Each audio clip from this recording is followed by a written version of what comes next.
Close your eyes for a moment and imagine waking up tomorrow morning, looking in the mirror and seeing bark-like growths spreading across your hands. Imagine believing with absolute certainty that you are already dead, that your heart has stopped beating, that you are nothing more than a walking corpse. Or picture this. Imagine being unable to stop feeling sexually aroused for days, weeks, months on end, with no desire, no pleasure, just unrelenting, unwanted sensation that destroys your ability to live a normal life. These aren't horror movie plots. These aren't fictional nightmares conjured by creative minds. These are real medical conditions that have afflicted real people, and despite our advanced technology, despite decades of research, despite the brilliant minds of countless doctors and scientists, we still cannot fully explain them. Tonight, we're going to explore some of the most bizarre, most disturbing, and most baffling medical cases ever documented. Cases where the human body behaves in ways that shouldn't be possible. Cases that challenge everything we thought we knew about health, disease, and the limits of human biology. What you're about to hear might disturb you. It might fascinate you. But one thing is certain. These stories will remind you just how mysterious our own bodies truly are, and how little we still understand about the flesh and blood machines we inhabit every single day of our lives. In the early 2000s, in a small village in Indonesia, a man named Dede Koswara began to notice something wrong with his skin. It started simply enough, as these nightmares often do. Small, rough patches appeared on his body after he suffered a minor cut on his knee as a teenager. He didn't think much of it at first. Perhaps it was just slow healing, perhaps an infection. But the patches didn't heal. Instead, they grew and grew and kept growing. Over the years, what began as small, wart-like bumps transformed into something that defies imagination. Thick, gnarled, bark-like protrusions erupted from Dede's hands and feet. They looked exactly like the roots and branches of a tree. His fingers became encased in these growths, rendering his hands completely useless. He couldn't hold utensils, couldn't work, couldn't embrace his children. The growths on his feet made walking agony, and still they continued to spread. Imagine looking down at your own hands and seeing not flesh, not skin, but something that belonged in a forest. Imagine the weight of these growths pulling at your body, the constant pain, the stares from strangers who recoiled in horror. Dede Koswara wasn't a character in a fairy tale. He was a real man with a real family, and he was slowly being consumed by his own body's betrayal. The condition that afflicted Dede is called Epidermodysplasia Verruciformis, though it has earned a far more chilling nickname, Tree Man Disease. It's one of the rarest conditions in medical science, with only about 200 confirmed cases worldwide since it was first described in 1922. To understand this nightmare, we need to understand what's happening beneath the surface. Every day, all of us are exposed to the human papillomavirus, or HPV. For most people, the immune system fights it off without us ever knowing we were exposed. But people with Epidermodysplasia Verruciformis have a genetic mutation that makes their immune systems unable to fight off certain strains of HPV, specifically types 5 and 8. These viral strains, harmless to most of us, become catastrophic in their bodies. The virus infects the keratinocytes, the cells that make up the outer layer of our skin. In a person with this condition, these infected cells begin to multiply out of control, creating the grotesque, bark-like lesions that gave the disease its terrifying nickname. These aren't just cosmetic problems. These growths can become cancerous. They can cover the entire body, and in the most severe cases, they can be so heavy and restrictive that they completely disable the person. Dede Koswara's case captured worldwide attention when it was featured on television documentaries. Medical teams from around the globe examined him, trying to understand and treat his condition. In 2008, he underwent surgery to remove 6 kilograms of warts from his body. 6 kilograms. That's over 13 pounds of these tree-like growths that had to be cut away. The surgery took hours and required multiple procedures. Doctors carefully removed the thick carpets of warts from his hands, the massive horn-like projections, and the smaller but still debilitating growths from his head, torso, and feet. For a brief moment, there was hope. After the surgery, Dede could use his hands again. He could touch his children. He could perform basic tasks that the rest of us take for granted. But the cruel reality of this disease is that it doesn't stop. Within months, the growths began to return. His body, still infected with the virus, still unable to fight it off, began producing new warts, new growths, new branches of bark-like tissue. Dede would require surgery twice a year for the rest of his life just to keep the growths manageable. But even this became a losing battle. The disease was relentless, and each surgery became more difficult, more dangerous. In 2016, Dede Koswara died from complications related to his condition. He was only 42 years old. But Dede's story is not the only one. In 2009, another Indonesian man from the same region was discovered with the same condition. His treatment seemed to work better initially, giving false hope that perhaps medicine was finally understanding how to combat this disease. In 2017, a 10-year-old girl in Bangladesh named Sahana Khatun was diagnosed with Epidermodysplasia Verruciformis. This was potentially the first diagnosis of the severe form in a female patient, challenging the prevailing belief that the condition primarily affected males. Then there was the case of Mahmoud Taluli, a man from Gaza, whose hands had become so encased in bark-like growths that he couldn't use them for over a decade. In 2017, doctors at Hadassah Medical Center in Jerusalem performed pioneering surgeries to remove thousands of these lesions.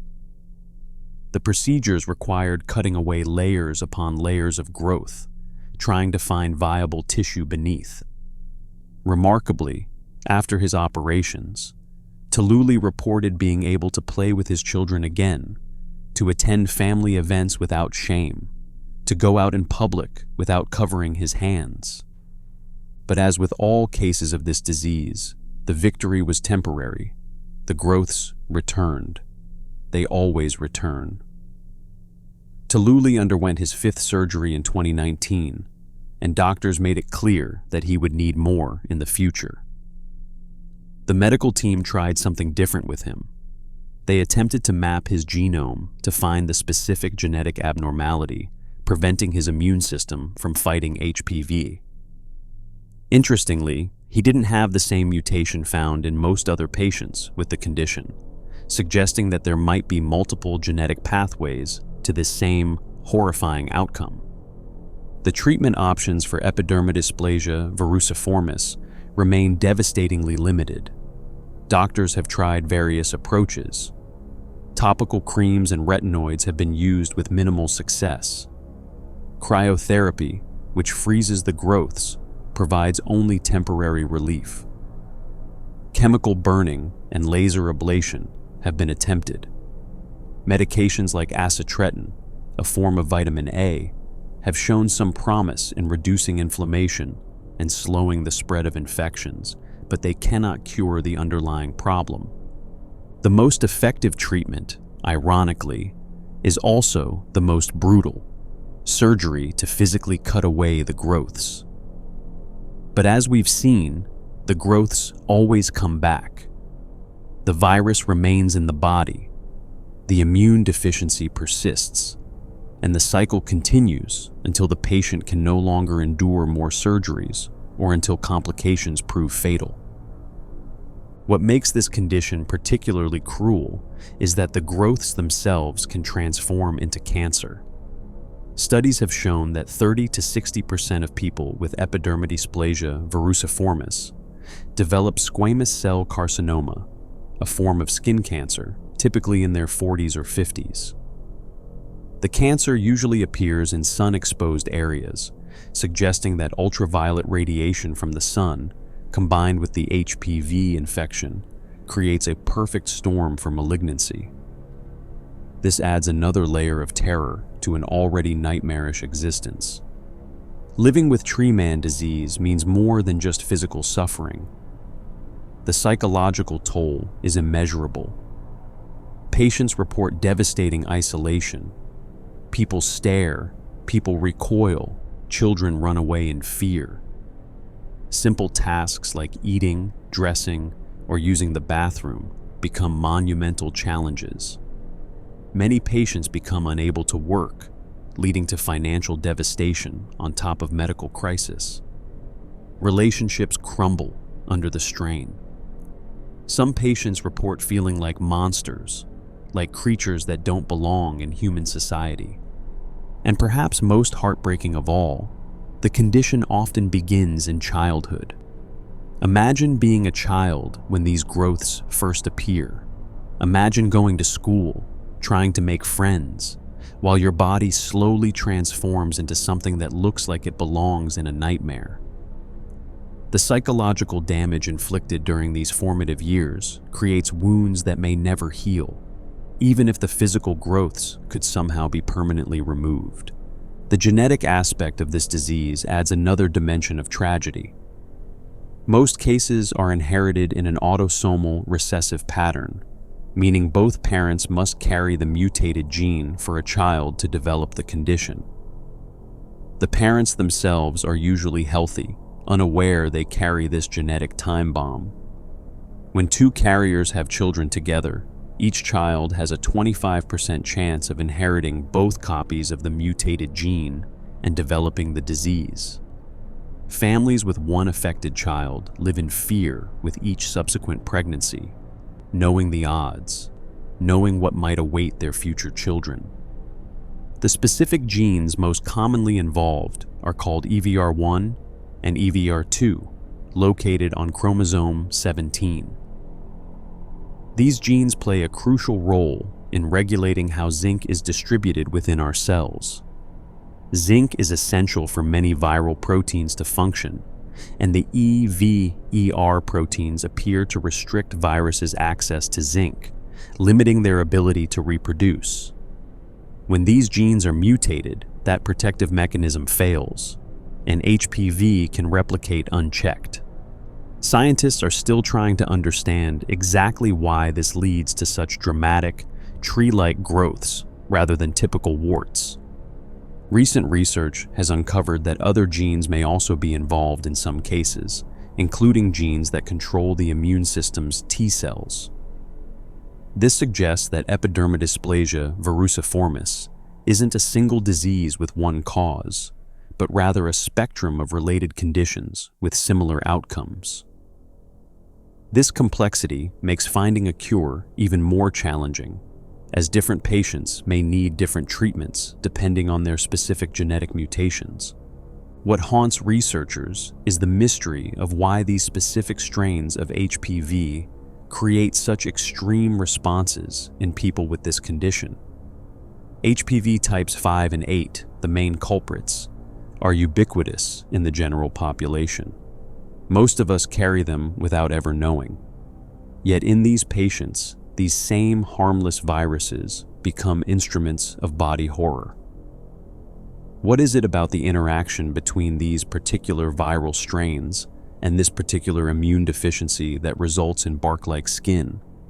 Why does the infection manifest as these specific growths rather than some other form of lesion? There are no clear answers yet. Medical science continues to study, to research, to search for explanations and treatments.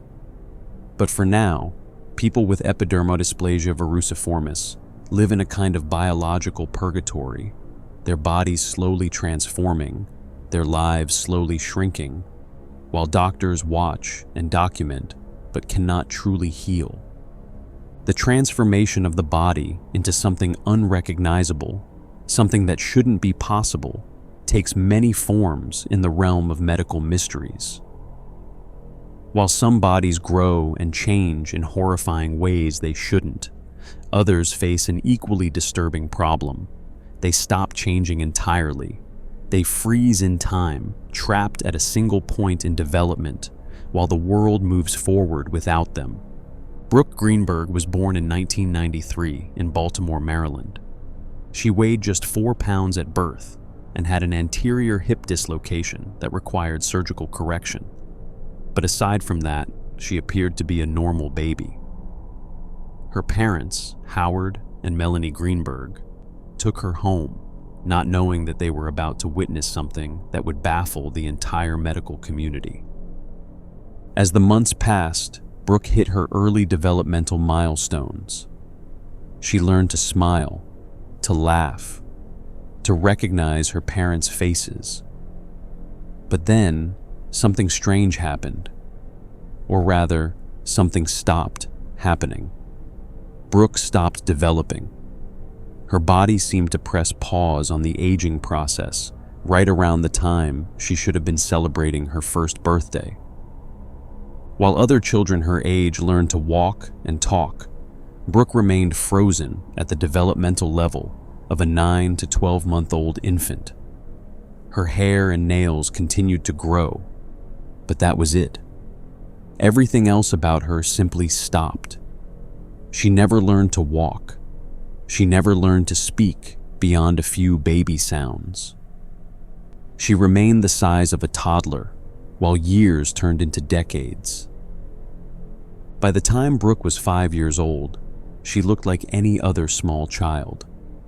But she was 5. By the time she was 10, she still looked about 5 years old. At 16, she could have passed for a kindergartner. Her body had somehow become disconnected from time itself, existing in a permanent state of early childhood while the calendar pages flipped relentlessly forward. The Greenbergs took their daughter to doctor after doctor, specialist after specialist. They visited dozens of medical facilities across the country. Neurologists, endocrinologists, geneticists all examined Brooke, ran batteries of tests, studied her DNA, and came away baffled. There was no diagnosis. There was no explanation. There was nothing in medical literature that could account for what was happening, or rather, what wasn't happening, to this little girl. Doctors called it Syndrome X, a name that essentially means we have no idea what's going on. It was a catch-all term for an unknown condition, a placeholder for a mystery that no one could solve. Multiple DNA studies showed no abnormalities in the genes associated with aging. Her parents were healthy, with no history of developmental disorders. Her 3 siblings were completely normal, developing and aging as expected. Brooke was a biological enigma. What made her case even more perplexing was the seemingly random nature of her aging, or lack thereof. Different parts of her body appeared to be aging at different rates, or not aging at all. Her physical appearance remained that of a toddler. Her bone age, determined through X-rays, was estimated to be much younger than her chronological age. Yet she had baby teeth that never fell out, never made way for adult teeth, because that developmental trigger never fired. Medical teams tried various interventions, hoping to jumpstart her development. Growth hormone treatments were administered, the same hormones used to help children with growth disorders. In most cases, these treatments would stimulate growth, trigger developmental changes, push the body forward through its natural stages. In Brooke, they did absolutely nothing. It was as if her body had disconnected the receptor that would respond to these signals. But perhaps the most astonishing aspect of Brooke's condition was her resilience in the face of what should have been fatal medical events. Throughout her life, she experienced several severe health crises. She had a stroke. Her brain developed a tumor. Either of these events would typically cause permanent damage or death, especially in such a small, fragile body. Yet Brooke survived both with no apparent lasting effects. She recovered fully, or as fully as someone in her condition could recover.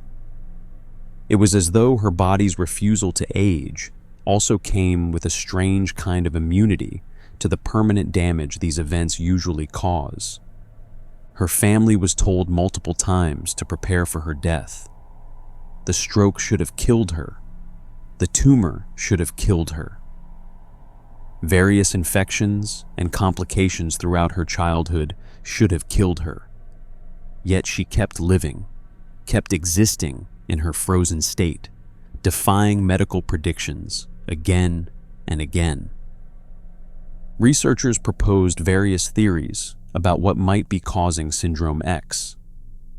Some suggested it could be a problem with her hypothalamus, the part of the brain that controls many aspects of growth and development. Others wondered if it might be related to her pituitary gland, which produces growth hormones. Still others speculated about possible genetic mutations affecting how her cells interpreted signals for growth and differentiation. Dr. Richard Walker, a physician and professor, became particularly interested in Brooke's case. He theorized that she might have a mutation affecting the biological clock that controls developmental timing. In normal development, different parts of the body age and develop on coordinated schedules. You lose your baby teeth at roughly the same time your bones lengthen and your brain develops new capabilities.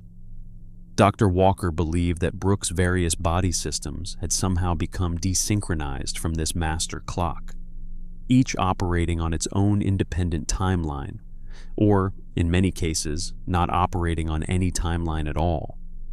This theory had profound implications beyond just Brooke's case. If scientists could understand what was preventing her from aging, it might unlock secrets about aging itself. Could the mechanism keeping Brooke frozen in childhood somehow be harnessed to slow aging in healthy people? Could understanding her condition lead to treatments for age-related diseases?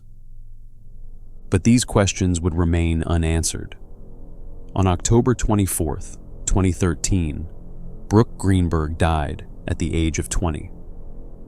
The cause of death was bronchomalacia, a condition where the cartilage in the bronchial tubes of the lungs is weakened. Even in death, her body weighed only about the same as an average 5-year-old child.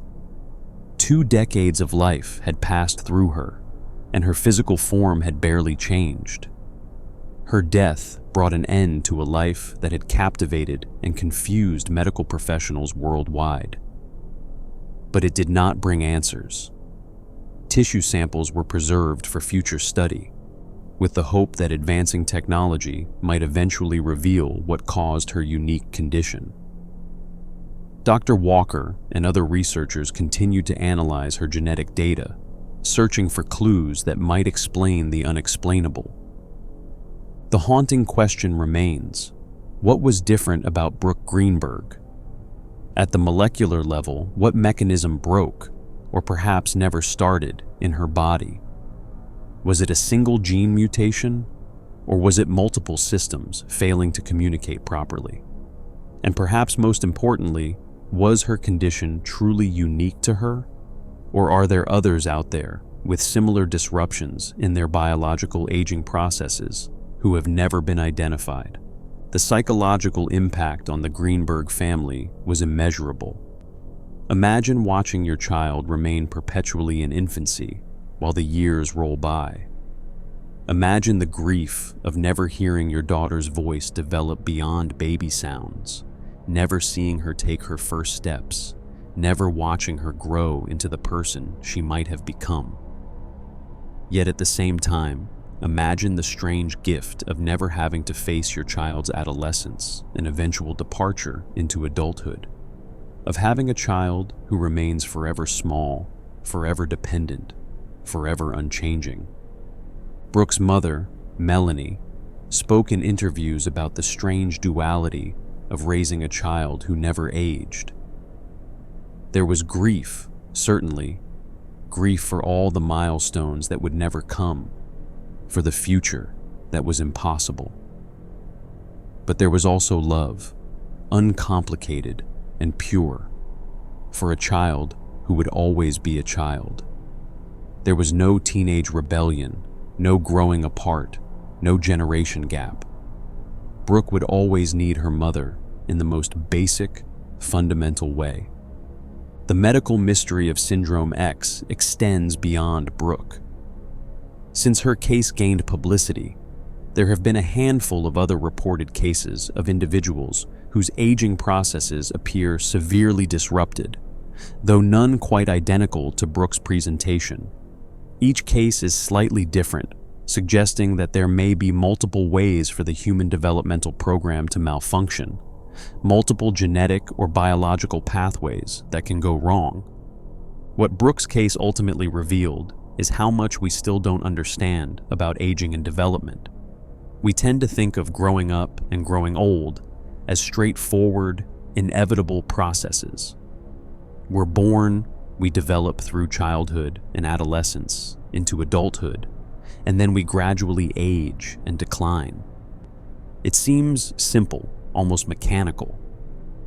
But Brooke Greenberg's life demonstrated that this process is extraordinarily complex, involving countless biological clocks, hormonal signals, genetic switches, and cellular mechanisms all working in perfect coordination. When just one part of that incomprehensibly complex system breaks, the results can be devastating. Or, in Brooke's case, the result can be a life frozen in time, a biological impossibility made real, a child who never grew up because her body forgot how to move forward through time. If the body stopping its progression through time seems impossible, consider this. What if you went to sleep one night as yourself, speaking in your own familiar voice, and woke up the next morning sounding like a completely different person? Not metaphorically different, but actually speaking with an accent you'd never had before, from a country you'd never visited, in a voice that sounds foreign even to your own ears. Imagine waking up one morning after a perfectly normal night's sleep. You go about your morning routine. You open your mouth to greet your family, and the voice that comes out sounds foreign to your own ears. The words are English, assuming that's your native language, but the accent is completely different. You sound French, or German, or Chinese. And no matter how hard you try, you cannot make yourself sound normal again. This is not the plot of a science fiction story. This is a real phenomenon called foreign accent syndrome, and it has been documented in over 100 cases worldwide. It's a neurological disorder so bizarre that many people, including some in the medical community, initially refused to believe it was real. The first case was described in 1907 by a French neurologist named Pierre Marie. He treated a patient whose Parisian French accent had changed to what sounded like an Alsatian accent after the patient recovered from a period of being unable to speak at all. But the case that really brought foreign accent syndrome to wider attention happened during World War II. In 1941, during a German air raid over Oslo, Norway, a 30-year-old Norwegian woman named Astrid L. was struck by shrapnel on the left side of her head.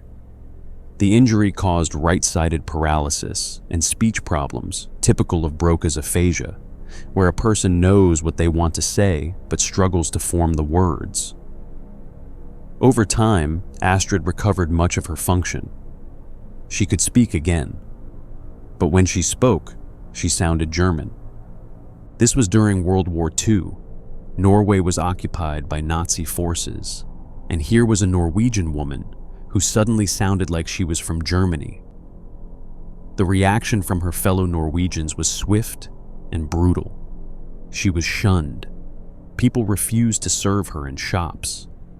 Former friends crossed the street to avoid her.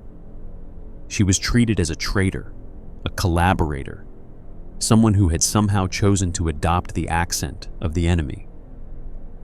But Astrid hadn't chosen anything. She had never lived in Germany. She had never learned to speak German.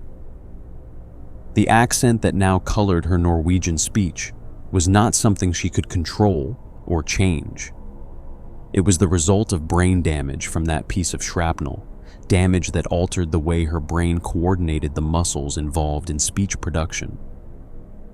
Since then, cases have been documented all over the world. An American woman woke up from dental surgery speaking with what sounded like a British-Irish accent. A Japanese man developed what sounded like a Korean accent after a stroke. A British woman developed what others described as a French accent. A Spanish speaker began sounding Hungarian. In each case, the person affected had never lived in the country whose accent they appeared to have developed. They had no previous exposure to that language or accent. The accent simply appeared, often overnight, and frequently following some kind of brain injury, stroke, or in some cases, severe migraine or psychological trauma. From a neurological standpoint, foreign accent syndrome is not truly an accent in the linguistic sense. Patients don't actually acquire fluency in a foreign language. They don't suddenly know French grammar or Korean vocabulary. What happens is that damage to specific areas of the brain alters the timing, rhythm, intonation, and pronunciation of their native speech.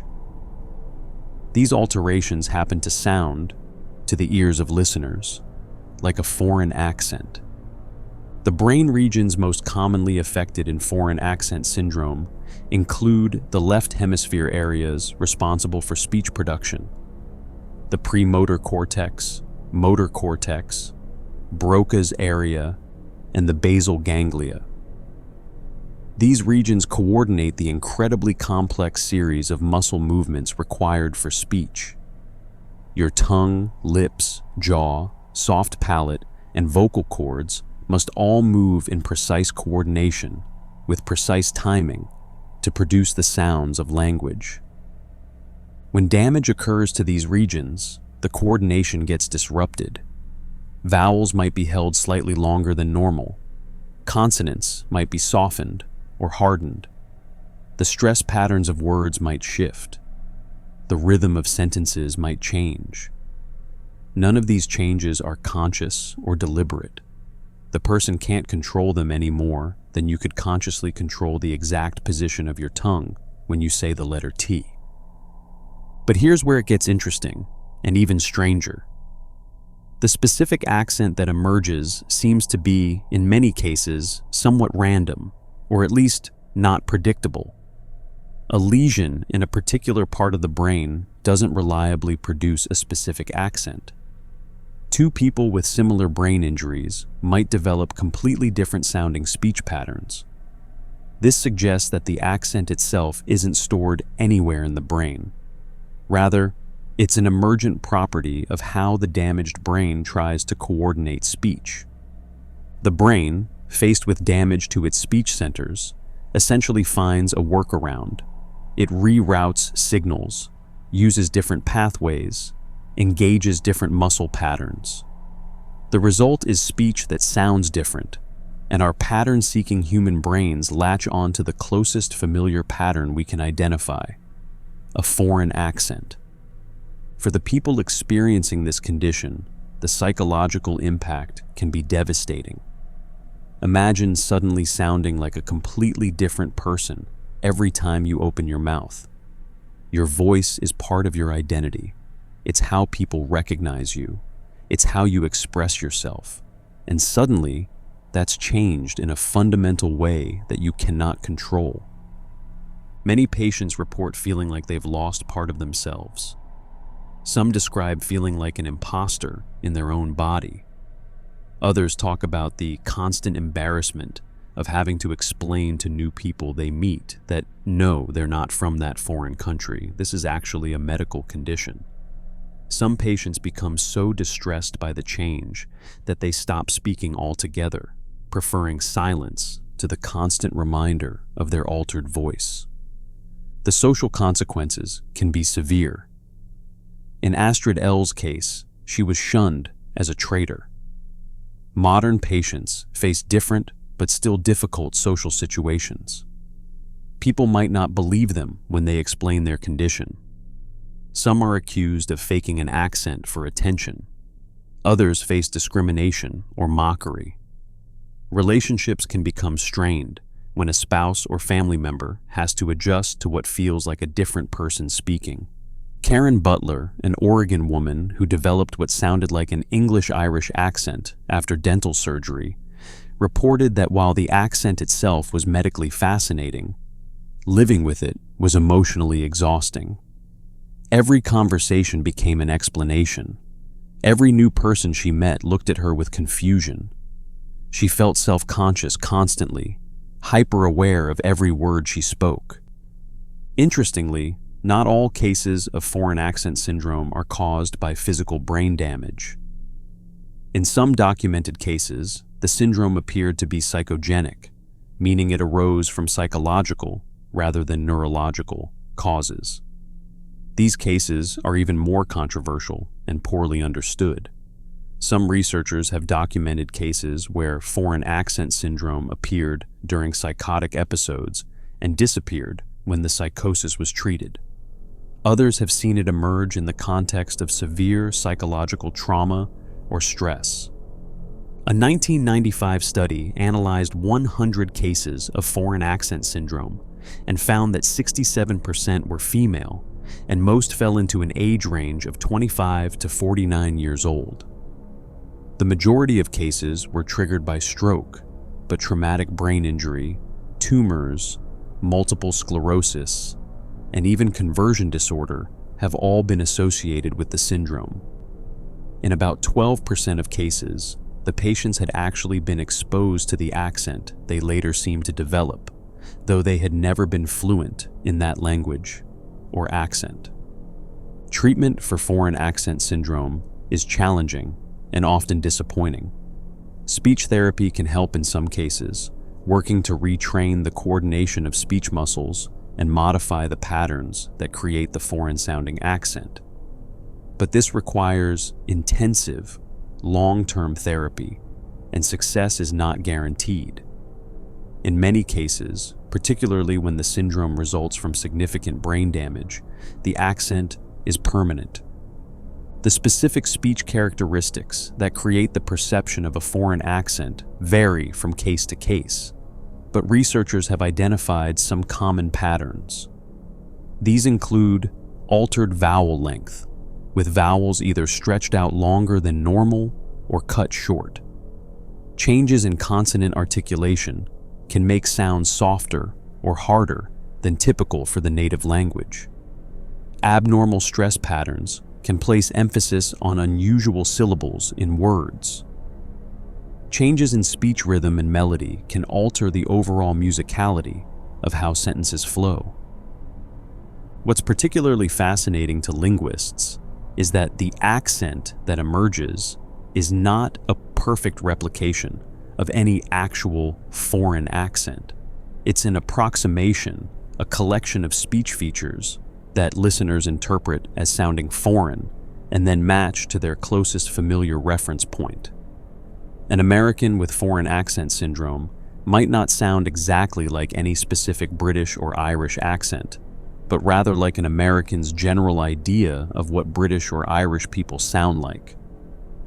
This points to something profound about how we perceive and categorize speech.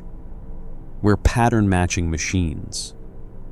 When we hear speech that doesn't fit our expected patterns for our own accent, we immediately try to categorize it as one of the foreign accents we're familiar with. The foreign accent syndrome patient isn't speaking in a foreign accent. They're speaking in an altered version of their native language that our brains interpret as foreign. The condition can last anywhere from days to the rest of the person's life. In cases where the syndrome appeared after a stroke or traumatic brain injury, some patients saw their normal accent return as their brain healed and adapted. Others saw partial improvement, with the foreign-sounding characteristics becoming less pronounced over time. But many patients experience no improvement at all, living the rest of their lives sounding like someone they're not. For researchers, foreign accent syndrome offers a unique window into how the brain processes and produces speech. By studying what goes wrong in these patients, scientists learn about what normally goes right in the rest of us. It reveals the incredible complexity of something we do without thinking every time we open our mouths to speak. It shows us that our accent, our voice, our way of speaking is not just a learned behavior, but is deeply tied to specific neural pathways and brain regions. The syndrome also raises philosophical questions about identity. If your voice changes, does part of who you are change? How much of our sense of self is tied to how we sound? When foreign accent syndrome patients say they feel like a different person, are they describing a genuine shift in identity? Or are they responding to how others perceive and treat them differently? These cases of the brain misfiring, creating impossible accents and stolen identities, are disturbing enough. But at least they only affect the person experiencing them. The people around foreign accent syndrome patients might be confused, might not believe what they're hearing, but they're not in physical danger. But what happens when a person's body doesn't just malfunction internally, but becomes actively toxic to everyone around them?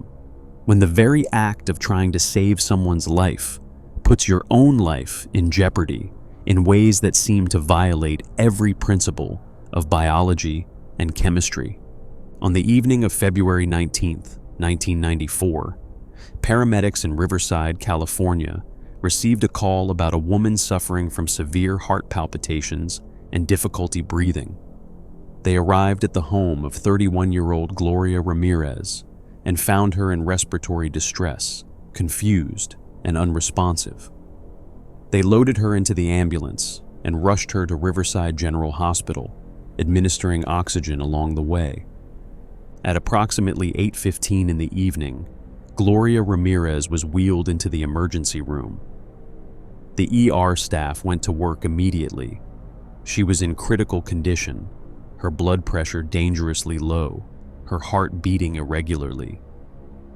The team, led by Dr. Humberto Ochoa, began trying to stabilize her. They administered sedatives to calm her agitation. They prepared to perform CPR. They inserted an IV line.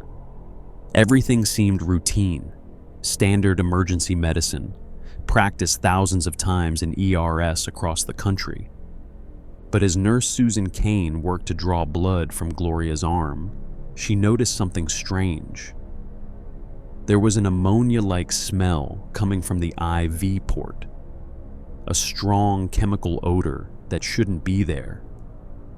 Kane held the syringe of Gloria's blood up to examine it in the light, and that's when she noticed something that made her blood run cold. There were manila-colored crystals floating in the blood, actual crystals, visible to the naked eye, suspended in the liquid. And then Susan Kane fainted. Medical resident Julie Gorczynski rushed over to help Kane, but as she came closer and examined the blood sample herself, she also became overwhelmed. Gorczynski began experiencing dizziness and nausea. Her muscles started spasming uncontrollably. She collapsed and had to be carried out of the emergency room. Within minutes, more staff members began falling ill. Nurses, doctors, technicians, anyone who had come close to Gloria Ramirez or had been in the immediate area started experiencing terrifying symptoms. Some reported difficulty breathing. Others felt their muscles seizing up. Several people lost consciousness. The nausea was overwhelming. One respiratory therapist experienced such severe symptoms that she required mechanical ventilation. The emergency room descended into chaos. Not the controlled chaos of treating a critical patient, but genuine pandemonium. Medical staff, the people supposed to be doing the healing, were becoming patients themselves. By 8:30 in the evening, about 45 minutes after Gloria Ramirez arrived, the hospital made an unprecedented decision: evacuate the emergency room. Patients being treated were moved to the parking lot.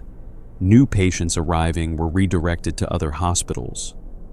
Hazmat teams were called in, arriving in full protective gear, treating the scene like a chemical spill or biological contamination site. They tested the air in the emergency room, looking for toxic gases, chemical agents, anything that might explain what was happening. Meanwhile, Gloria Ramirez lay on the emergency room table, her body somehow poisoning everyone around her, while her own life slipped away. Despite the team's efforts, despite the CPR, despite everything they tried, Gloria Ramirez was declared dead at 8:50 that evening. By that time, 23 of the 37 emergency room staff members who had been present that night had become ill. 5 were hospitalized, including Julie Gorczynski, who remained in intensive care for weeks. The investigation that followed would become one of the most extensive in medical forensic history. Medical detectives from 10 different local, state, and federal agencies descended on Riverside General Hospital. They interviewed every person who had been in the emergency room. They tested blood samples. They analyzed the air. They examined Gloria's body wearing full protective equipment, afraid of whatever toxic agent she might carry. The initial autopsy was delayed for days because medical examiners were terrified to approach the body. When they finally performed the examination, they wore hazmat suits. They worked in a specially ventilated room. Every precaution was taken. And yet, they found nothing. No radiation, no toxic chemicals, no biological agents. Nothing that could explain how this woman's body had made an entire emergency room full of medical professionals violently ill. The official autopsy concluded that Gloria Ramirez had died of kidney failure brought on by late-stage cervical cancer. She had been fighting cancer for several weeks before that fatal night. That part made sense. But the toxic effects on the ER staff? No explanation. The health department, unable to find any physical cause, suggested something that infuriated the affected staff: mass hysteria. The idea was that 1 or 2 people became ill for unrelated reasons. Panic spread through the stressed emergency room staff, and others began experiencing psychosomatic symptoms. It was a psychological cascade, not a toxicological one, according to this theory. But the medical staff who had been there that night rejected this explanation vehemently. Mass hysteria doesn't explain crystals in blood. It doesn't explain the severe symptoms, including the respiratory therapist who required mechanical ventilation. Julie Gorczynski developed hepatitis, pancreatitis, and a vascular necrosis, a condition where bone tissue dies from lack of blood flow. She was hospitalized for 2 weeks and suffered lasting damage to her health. These weren't imaginary symptoms. These weren't psychological reactions to stress. The case might have remained an unsolved mystery, except that a team of scientists at Lawrence Livermore National Laboratory a government facility known for its work on nuclear weapons, decided to take a closer look. What they proposed was a chemical explanation so bizarre, so unlikely, that even they admitted they couldn't prove it had actually happened. The theory goes like this. Gloria Ramirez, suffering from advanced cancer and severe pain, had been using dimethyl sulfoxide, or DMSO, as a home remedy. DMSO is a solvent that some people apply to their skin for pain relief, though it's not approved by the FDA for most uses. It has a distinctive garlicky smell, which would explain the odor medical staff reported smelling on Gloria. When the paramedics placed Gloria in the ambulance and gave her oxygen, the Lawrence Livermore scientists theorized the oxygen could have reacted with the DMSO in her body, converting it to dimethyl sulfone. This chemical can crystallize at room temperature, which would explain the crystals seen in her blood. But here's where the theory gets truly strange. When the medical staff drew Gloria's blood into the syringe, they created a partial vacuum inside the syringe. In this low-pressure environment, the scientists suggested, the dimethyl sulfone could have been further converted into dimethyl sulfate, a highly toxic chemical. Dimethyl sulfate is volatile, meaning it evaporates easily, and it's extremely poisonous even in small amounts. The symptoms experienced by the ER staff, difficulty breathing, muscle spasms, loss of consciousness, all match dimethyl sulfate exposure.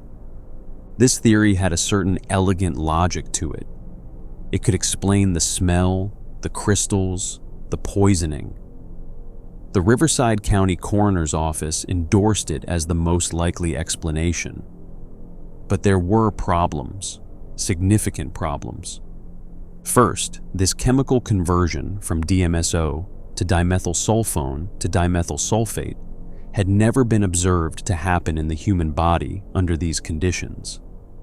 It was theoretically possible, but completely unprecedented. Second, dimethyl sulfate was never actually detected in any of the samples from that night.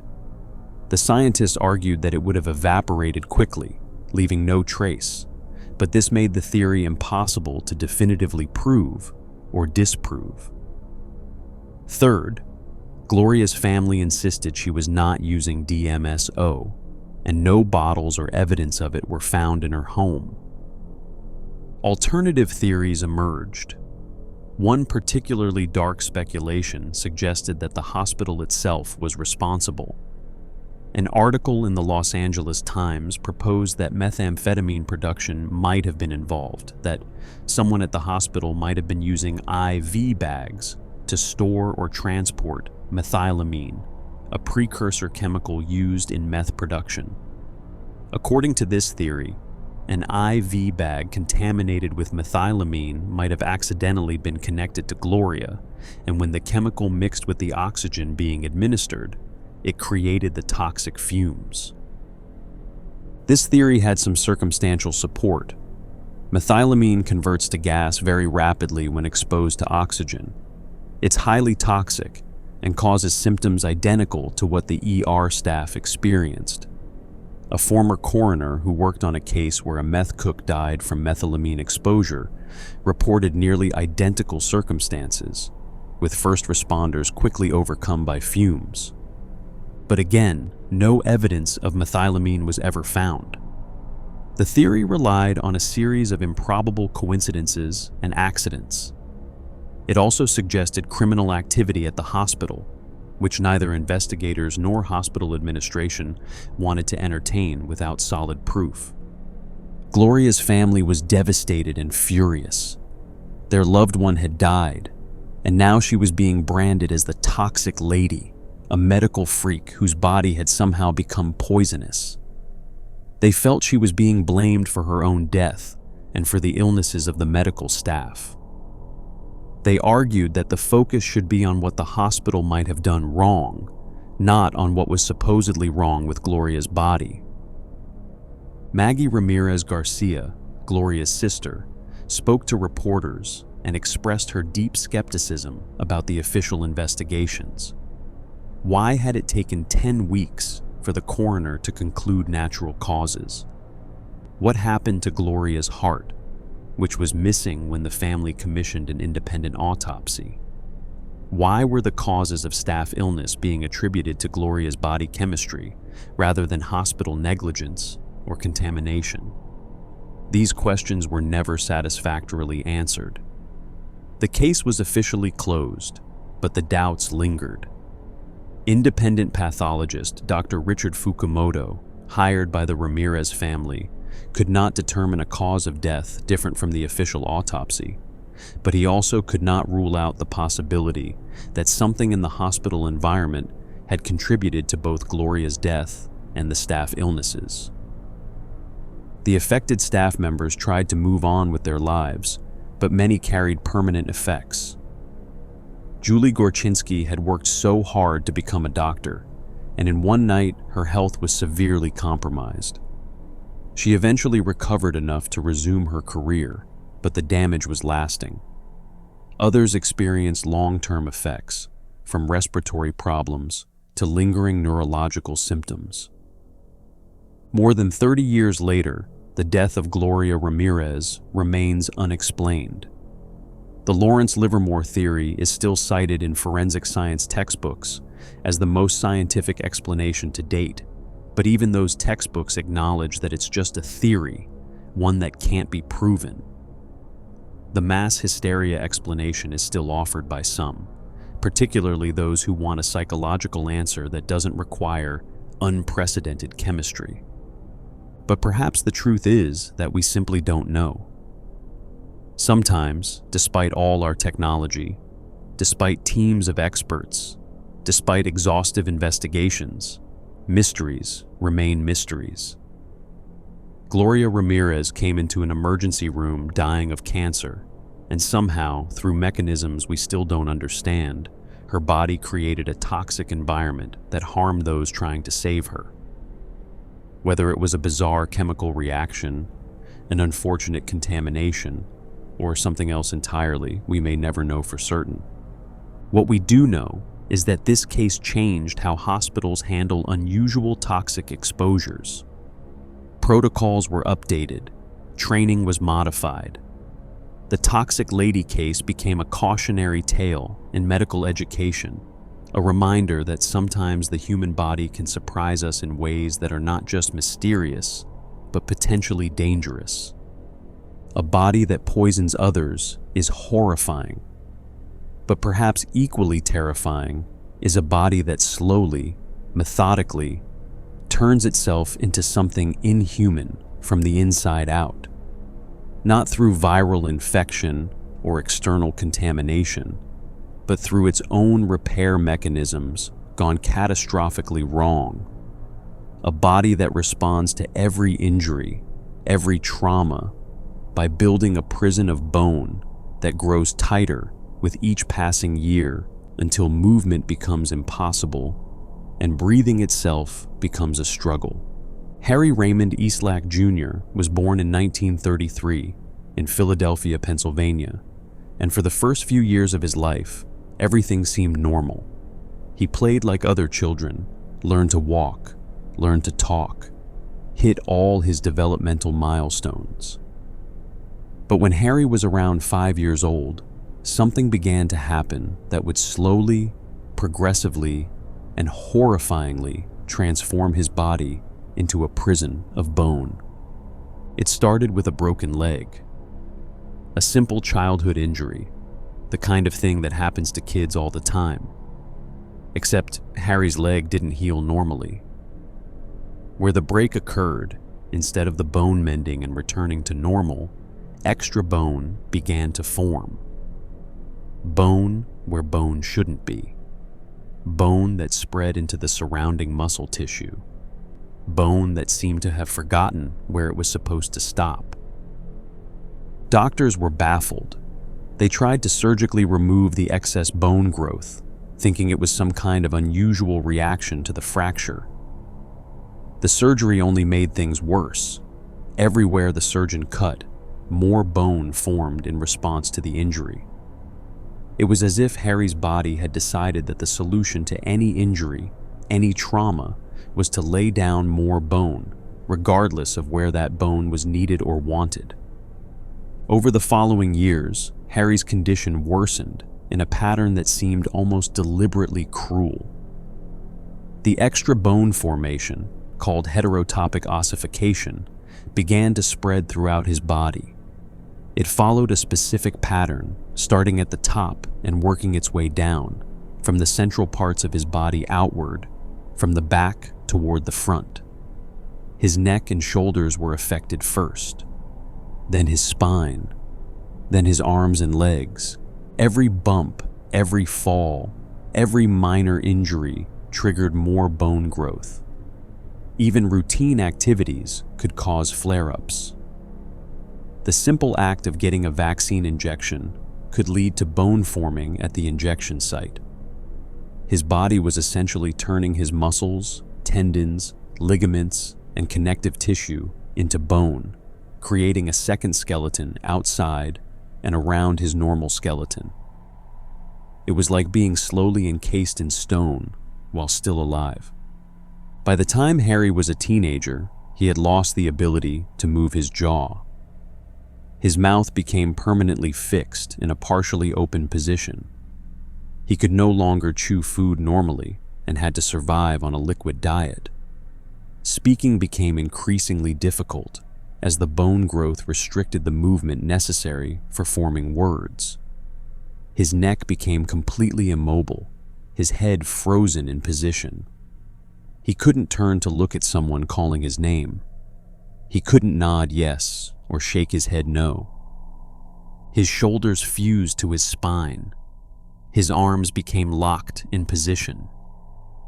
The bone growth connected his ribs together, making breathing increasingly difficult as his chest could no longer expand properly with each breath. His hips fused, his knees locked.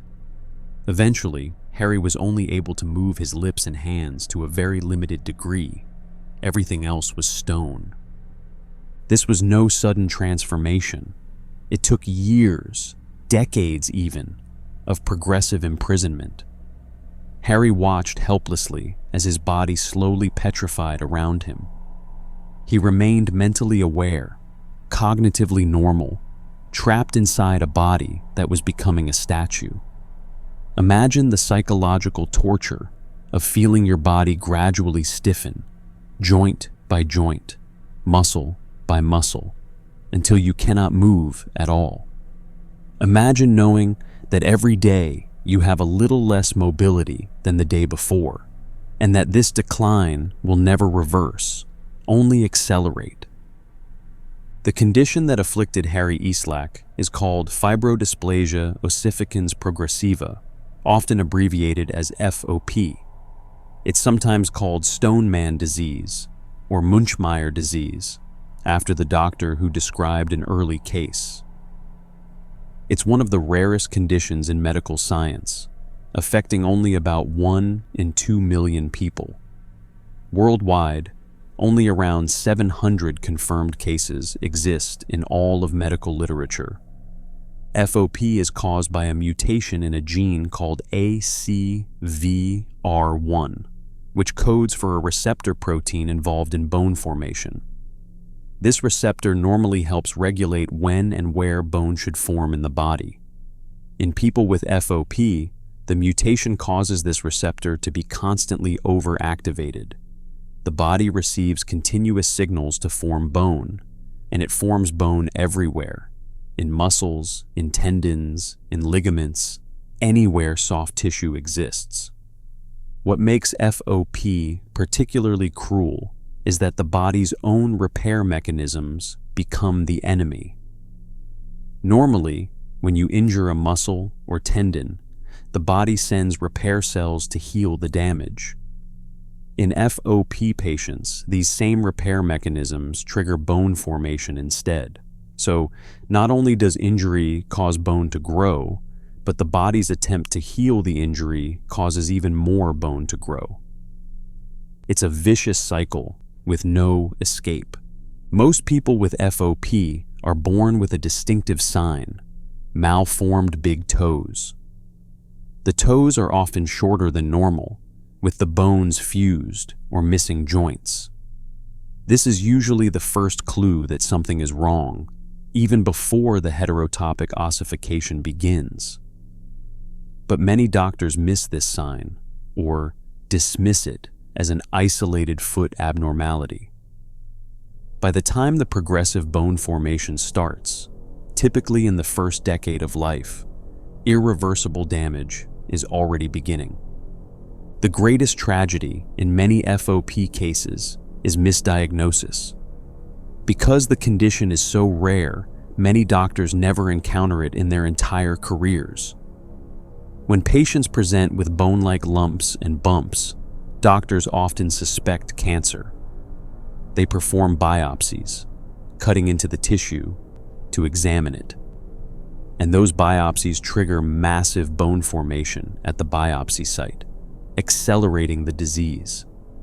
Studies show that approximately 90% of FOP patients are misdiagnosed initially, and about half undergo biopsies or surgical procedures that make their condition dramatically worse.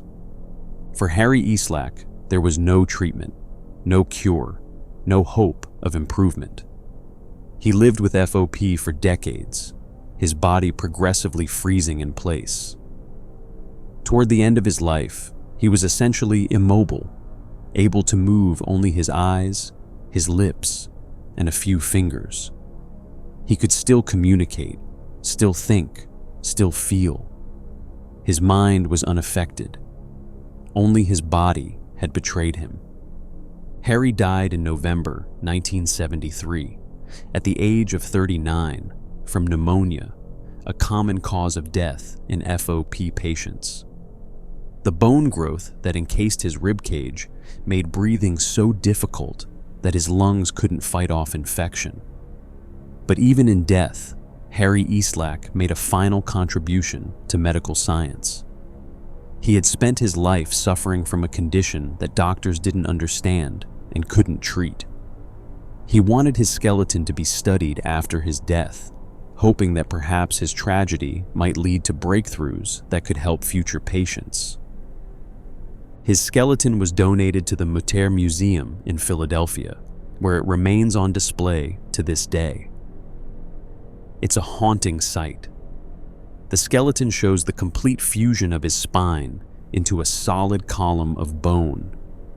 Extra bone bridges connect his ribs together. Bone formations wrap around where his muscles used to be. His jaw is fused mostly closed. Looking at Harry's skeleton, you can see the progression of the disease, the way bone slowly swallowed his body from the inside out. Since Harry's death, medical science has learned much more about FOP, but treatments remain extremely limited. The discovery of the ACVR1 mutation in 2006 was a breakthrough, finally explaining the genetic cause. Researchers identified that a single change in this gene, replacing one amino acid with another, was responsible for the catastrophic bone formation. Current treatment focuses primarily on prevention rather than cure. Patients are advised to avoid any kind of trauma or injury. No biopsies, no surgeries except in the most life-threatening emergencies. Even minor bumps or falls can trigger flare-ups. Some patients wear protective padding to minimize injury risk. Intramuscular injections are absolutely forbidden, as the needle injury will cause bone to form along the injection track. During flare-ups, when new bone formation begins, doctors can use corticosteroids and non-steroidal anti-inflammatory drugs to try to reduce the inflammatory response. But these medications cannot stop the bone formation itself. They can only slightly slow it down or make the flare-up less severe. The bone that forms during a flare-up is permanent. Once it's there, it doesn't go away.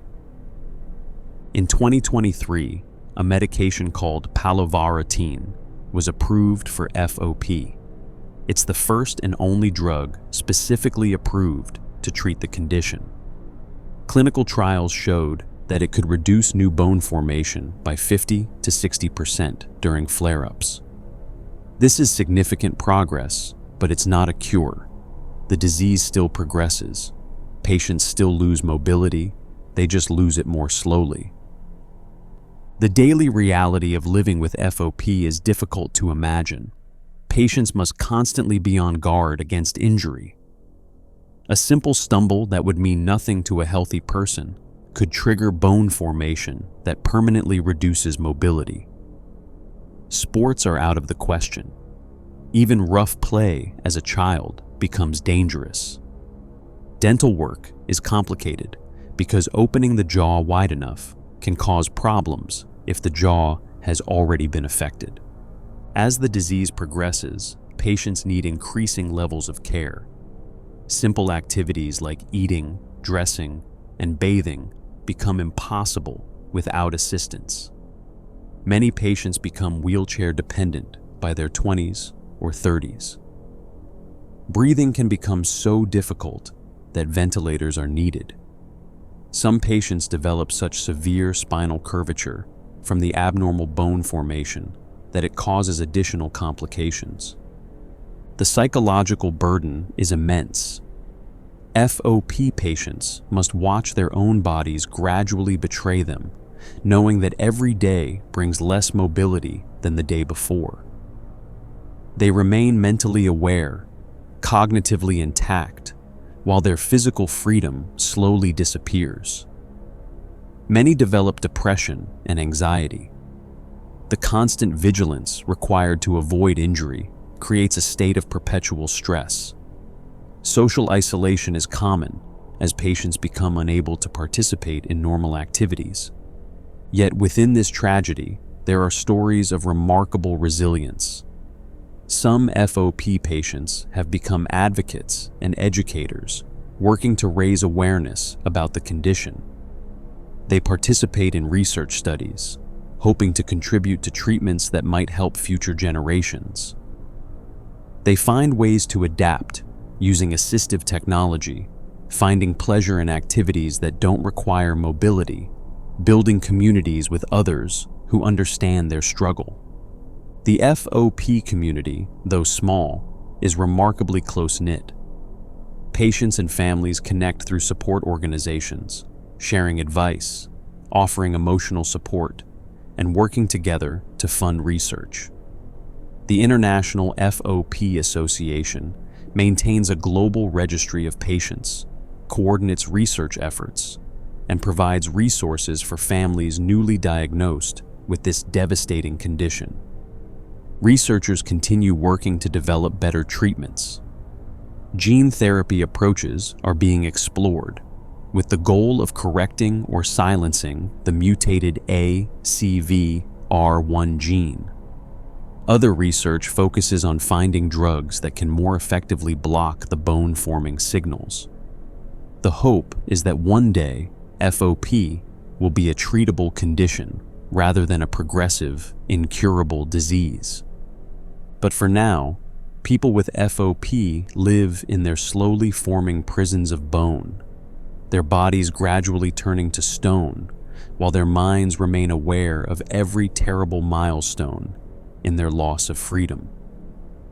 It's a condition that seems like it should be impossible, a cruel mockery of the very mechanism that gives us our skeletal structure and allows us to move through the world.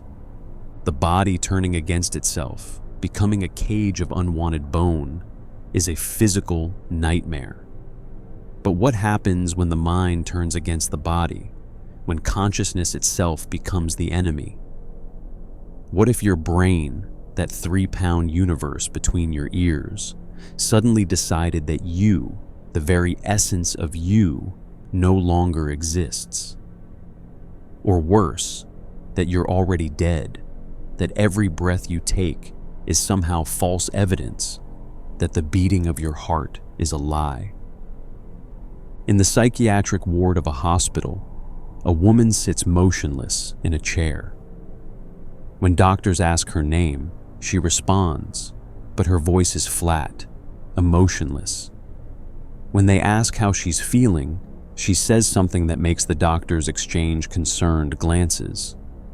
She tells them she is dead. Not that she feels like she might die, or that she wishes she were dead, but that she is literally, actually dead right now. She insists that she is a corpse, that her heart is not beating, that she has been dead for days. When the doctors point out that she's speaking, moving, clearly alive by any objective measure, she remains unmoved by this evidence. The fact that she can talk, she might explain, is irrelevant. Dead people can do many things, apparently, or perhaps her body is still animated by some force, but her true self, her soul, her essence, is gone. She may demand to be taken to a morgue so she can be with the other dead people, where she belongs. This is Cotard's delusion, also known as walking corpse syndrome, and it is one of the most disturbing psychiatric conditions ever documented. Patients with this syndrome hold the unshakable belief that they are dead, dying, or do not exist. Some believe their organs have stopped functioning. Others insist their body is rotting. Still others claim that they, as a conscious entity, simply do not exist at all, that they are nothing, nobody, a void masquerading as a person. The syndrome was first described by Jules Cotard, a French neurologist, in 1880. He called it le délire de négation, the delirium of negation, referring to how patients negated their own existence, or the existence of parts of themselves. His first patient was a middle-aged woman he called Mademoiselle X, who insisted that she had no brain, no nerves, no chest, no stomach, no intestines. She claimed she was nothing more than a decomposing corpse, already dead, with only her skin and bones remaining. She refused to eat because, she reasoned, she was already dead, and dead people don't need food. This refusal to eat is common among Cotard's patients and creates a medical emergency. If you believe you're already dead, why would you eat? Why would you sleep? Why would you maintain your body in any way? Many patients stop all forms of self-care, letting their hygiene deteriorate, neglecting basic needs, because corpses don't need to bathe or sleep or eat. This self-starvation can quickly become life-threatening, forcing doctors to intervene with feeding tubes or court-ordered treatment. The delusion of being dead seems impossible from the outside. How can someone believe they're dead when they're clearly walking, talking, breathing? But from inside the delusion, the logic is ironclad.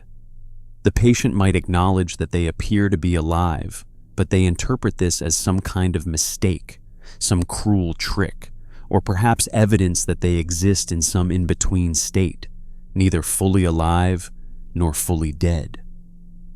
They might believe they're in purgatory or hell, condemned to wander in a corpse-like state for eternity. Some patients develop what seems like a contradictory belief. They insist they are dead, but also believe they are immortal. This variant of Cotard's includes delusions of immortality alongside the belief in being deceased. The patient might claim they died long ago, but cannot truly die, that they're condemned to eternal existence in this death-like state. These cases often include anxiety, auditory hallucinations, and suicidal behavior, not because they want to die, but because they believe they're already dead and want to prove it or end their cursed existence. Modern neuroscience has begun to uncover what might be happening in the brains of people with Cotard's delusion. One theory connects it to Capgras delusion, another rare psychiatric condition where patients believe their loved ones have been replaced by identical imposters. Both conditions may involve a disconnection between the visual recognition system and the emotional response system in the brain. Here's how it might work. When you see your own face in a mirror, or when you think about yourself, your brain should generate a sense of familiarity and emotional connection. This is me. I know this person. But in Cotard's patients, that emotional connection is severed. They look at their own face or think about themselves and feel nothing, no sense of recognition, no emotional response. This profound disconnect between recognition and feeling might lead the brain to conclude that the person they're perceiving, themselves, isn't really real, doesn't really exist, or is dead. Brain imaging studies of Cotard's patients have found various abnormalities. Lesions in the parietal lobe have been associated with the syndrome. Reduced activity in regions responsible for processing emotions and self-awareness has been observed.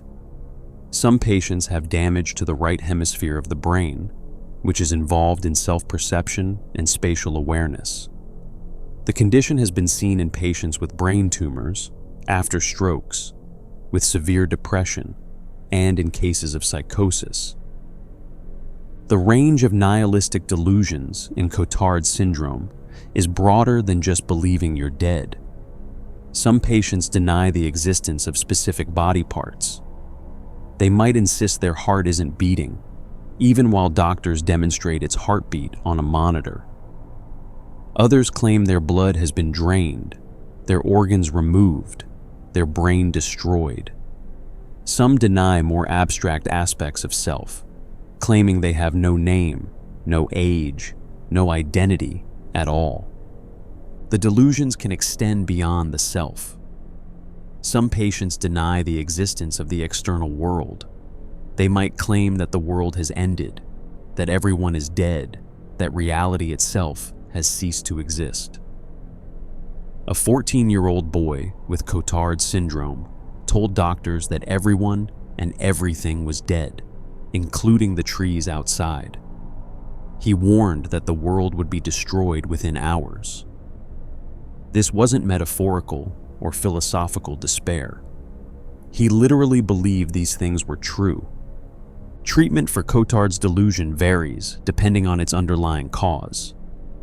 When it appears in the context of severe depression, antidepressants combined with antipsychotic medications can be effective. Electroconvulsive therapy, ECT, has shown remarkable success in many cases, often providing faster relief than medications alone.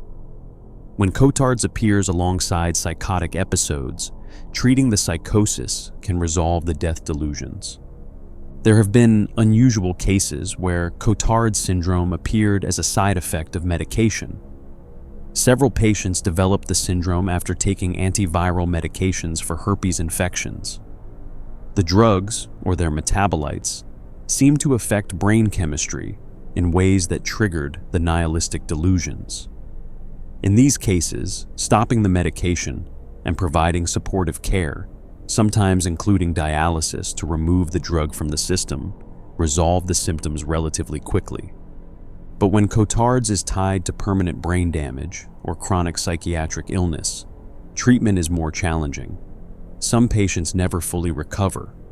They may improve to the point where they can function, where they acknowledge intellectually that they're probably alive, but they never regain the felt sense of being truly, completely alive.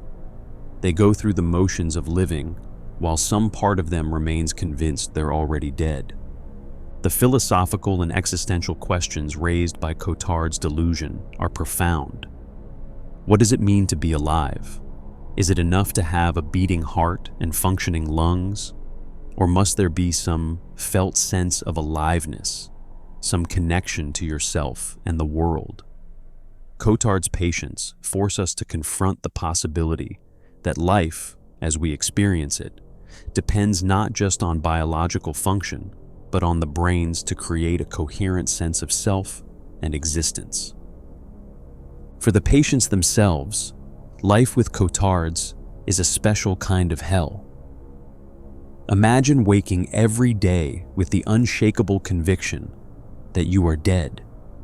Imagine trying to explain this to doctors, to family, to friends, and seeing the confusion and disbelief in their faces. Imagine being told you're not dead when you know, with absolute certainty, that you are. The loneliness of being trapped in this delusion, isolated by a conviction that no one around you shares, is almost unbearable. Family members of Cotard's patients describe the horror of watching a loved one insist they're deceased. A wife watches her husband refuse to eat, claiming corpses don't need food. Parents hear their child say, with dead, flat affect, that they're already in the grave. The person is still there physically, but psychologically they've already left, already gone to whatever they believe comes after death, even though their body remains animated and breathing. The syndrome appears more commonly in women than men, and often affects people in middle age or older, though cases have been documented in teenagers and even children. It frequently co-occurs with other psychiatric conditions, severe depression, schizophrenia, bipolar disorder. It can appear suddenly after brain injury or stroke. In some cases, it develops gradually, starting with depression and hypochondria before blooming into the full nihilistic delusion. Dr. Jules Cotard, in his original descriptions, identified stages of the syndrome's development. The germination stage involves prodromal symptoms like depression and health anxiety. The blooming stage sees the full development of nihilistic delusions. The chronic stage can involve either improvement or the solidification of the delusions into a fixed belief system that persists indefinitely. One particularly well-documented modern case involved a man whose brain was damaged in a motorcycle accident. After recovering from the initial injuries, he developed the conviction that he was dead. His family, unable to care for him in Scotland, took him to South Africa to live with his mother. He spent his days in the cemetery, convinced he belonged there with the other dead. He felt more comfortable among the graves than among the living, because at least the graves made sense to him, while the animated, breathing people around him were an absurd contradiction to the reality he perceived. Recovery stories do exist. Some patients, with aggressive treatment, regain their sense of being alive. They describe it as waking from a nightmare, suddenly reconnecting with their sense of self and existence. But the memory of believing they were dead haunts them. They remember the absolute conviction, the inability to be persuaded otherwise, the strange logic that made perfect sense at the time. They often fear the delusion will return, that they'll slip back into that death-like state of mind. The syndrome also appears in literature and media, though often misunderstood or sensationalized. But for the estimated 200 or so documented cases worldwide, Cotard's delusion is not metaphor or entertainment. It's a daily struggle to maintain basic survival in the face of a delusion that says survival is pointless because death has already won. It's the ultimate existential crisis, where the question, "Do I exist?" or "Am I alive?" isn't philosophical abstraction, but lived uncertainty, a doubt that colors every moment of every day. Medical science continues to study Cotard's, trying to understand the neurological mechanisms that create such a profound disturbance in self-perception. Each case adds to the knowledge base, helping doctors recognize the syndrome more quickly and treat it more effectively. But for now, it remains one of psychiatry's most disturbing mysteries.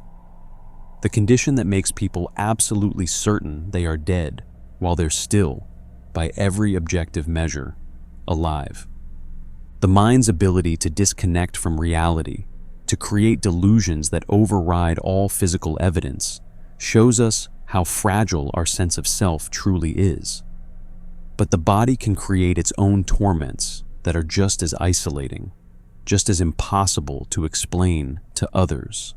Sometimes the cruelest conditions are those that hijack what should be pleasurable and transform it into an unending nightmare that no one around you can understand or even believe is real.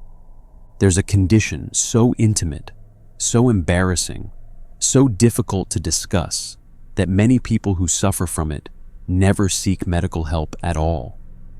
They suffer in silence, unable to confide in friends, unable to explain to partners, unable to find relief from a sensation that has transformed from pleasure to torture. It's called persistent genital arousal disorder, and it's exactly what it sounds like, with all the nightmare implications that entails. Imagine feeling constant, intense genital arousal for days, weeks, months, even years. But this isn't arousal linked to desire or attraction. It's not sexual excitement. It's unwanted, intrusive, uncontrollable sensation that occurs without any sexual thoughts, without any trigger, without any psychological component of wanting or needing sexual release. It's arousal divorced completely from desire. Sensation without meaning. A biological malfunction that hijacks one of the most private aspects of human experience. For women with persistent genital arousal disorder, the symptoms typically include feelings of genital fullness, swelling, throbbing, or tingling that persist for extended periods. Some experience constant arousal that never abates. Others have episodes that can occur dozens of times per day, each lasting anywhere from minutes to hours. The intensity can range from merely uncomfortable to genuinely painful.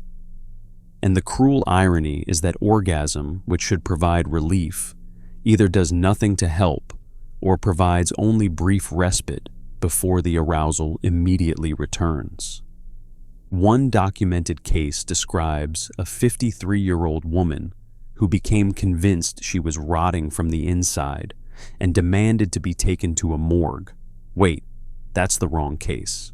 Let me tell you about the actual case of persistent genital arousal disorder. A 40-year-old woman experienced spontaneous orgasms throughout the day for about a month. She couldn't work. She couldn't concentrate. She couldn't have normal conversations or go about her daily life because at any moment, without warning, she might experience orgasm in public, at work, while talking to her children. This isn't a blessing or a superpower. This is a medical nightmare. The constant arousal is exhausting. The unwanted orgasms are embarrassing and distressing. The inability to control your own body's responses creates psychological trauma. Many women with this condition develop severe depression and anxiety. Some become suicidal, unable to bear the constant unwanted sensations. Relationships suffer or fall apart. Work becomes impossible. Social life disappears. The condition takes over every aspect of existence. The causes of persistent genital arousal disorder remain poorly understood, which makes treatment extremely challenging. Some cases have been linked to Tarlov cysts, which are fluid-filled sacs that can form on nerve roots in the sacral region of the spine, right where the nerves controlling genital sensation originate. These cysts can put pressure on the nerves, causing them to fire inappropriately, sending arousal signals to the brain even when no stimulation is occurring. In cases where Tarlov cysts were definitively identified as the cause, surgical removal of the cysts sometimes provided relief. But surgery on the spine carries significant risks, and the cysts don't always come back clean. Sometimes they're wrapped around nerve tissue in ways that make complete removal dangerous, or impossible. And not all cases of persistent genital arousal disorder involve Tarlov cysts. So, for many patients, this potential surgical solution isn't even an option. Other theories suggest the condition might be related to changes in neurotransmitters, the chemicals that transmit signals between nerve cells. Some cases have been associated with starting or stopping antidepressants, particularly SSRIs and SNRIs, which alter serotonin levels in the brain. The theory is that these medications might affect the descending pathways in the spinal cord that normally inhibit or modulate sensory signals from the genital region. There's also evidence linking persistent genital arousal disorder to small fiber sensory neuropathy, a condition where the small nerve fibers responsible for transmitting sensations like pain, temperature, and yes, pleasure become damaged or dysfunctional. In this scenario, the nerves essentially misfire, sending arousal signals without any actual stimulus. This is similar to how some people with nerve damage experience phantom pain or strange tingling sensations. Some researchers believe there might be a psychological component in certain cases, with stress or trauma triggering the onset of symptoms. However, this theory is controversial and has been challenged by patients who insist, often vehemently, that their condition is purely physical and not psychosomatic. Given the stigma already surrounding the condition, being told it's all in your head adds insult to injury for people desperately seeking real medical help. The prevalence of persistent genital arousal disorder is unknown, partly because so many sufferers never seek treatment. Estimates suggest it might affect anywhere from 0.6% to 4% of women, though the true number is likely unknowable. The condition has also been reported in men, though far less frequently. Male cases often involve spontaneous erections and penile spasms, along with the unwanted arousal sensations. Treatment options are limited and often ineffective. Some patients have found partial relief with medications like benzodiazepines, which dampen nervous system activity.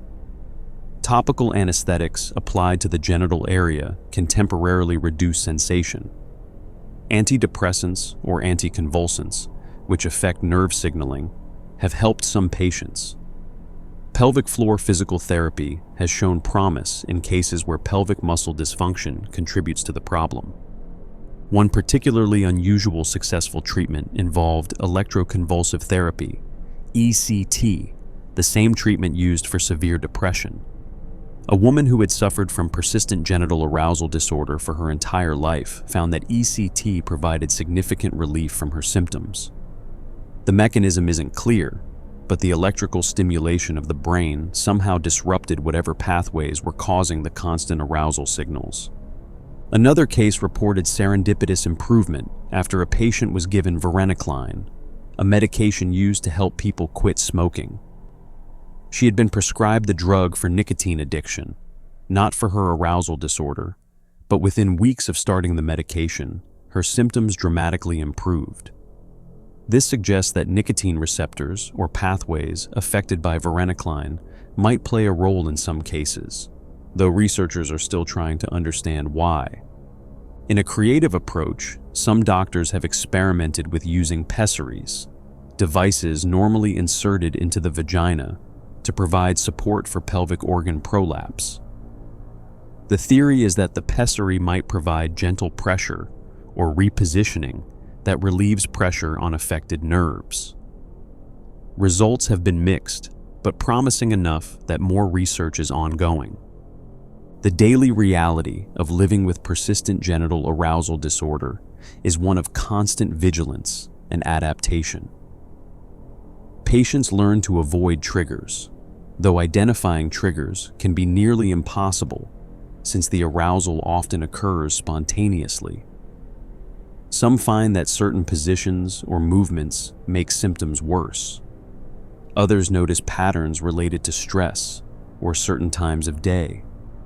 Ice packs become a constant companion, used to numb the area and provide temporary relief.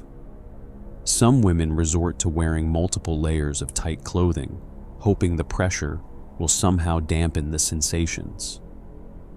The psychological toll is devastating. Many patients develop depression and anxiety disorders.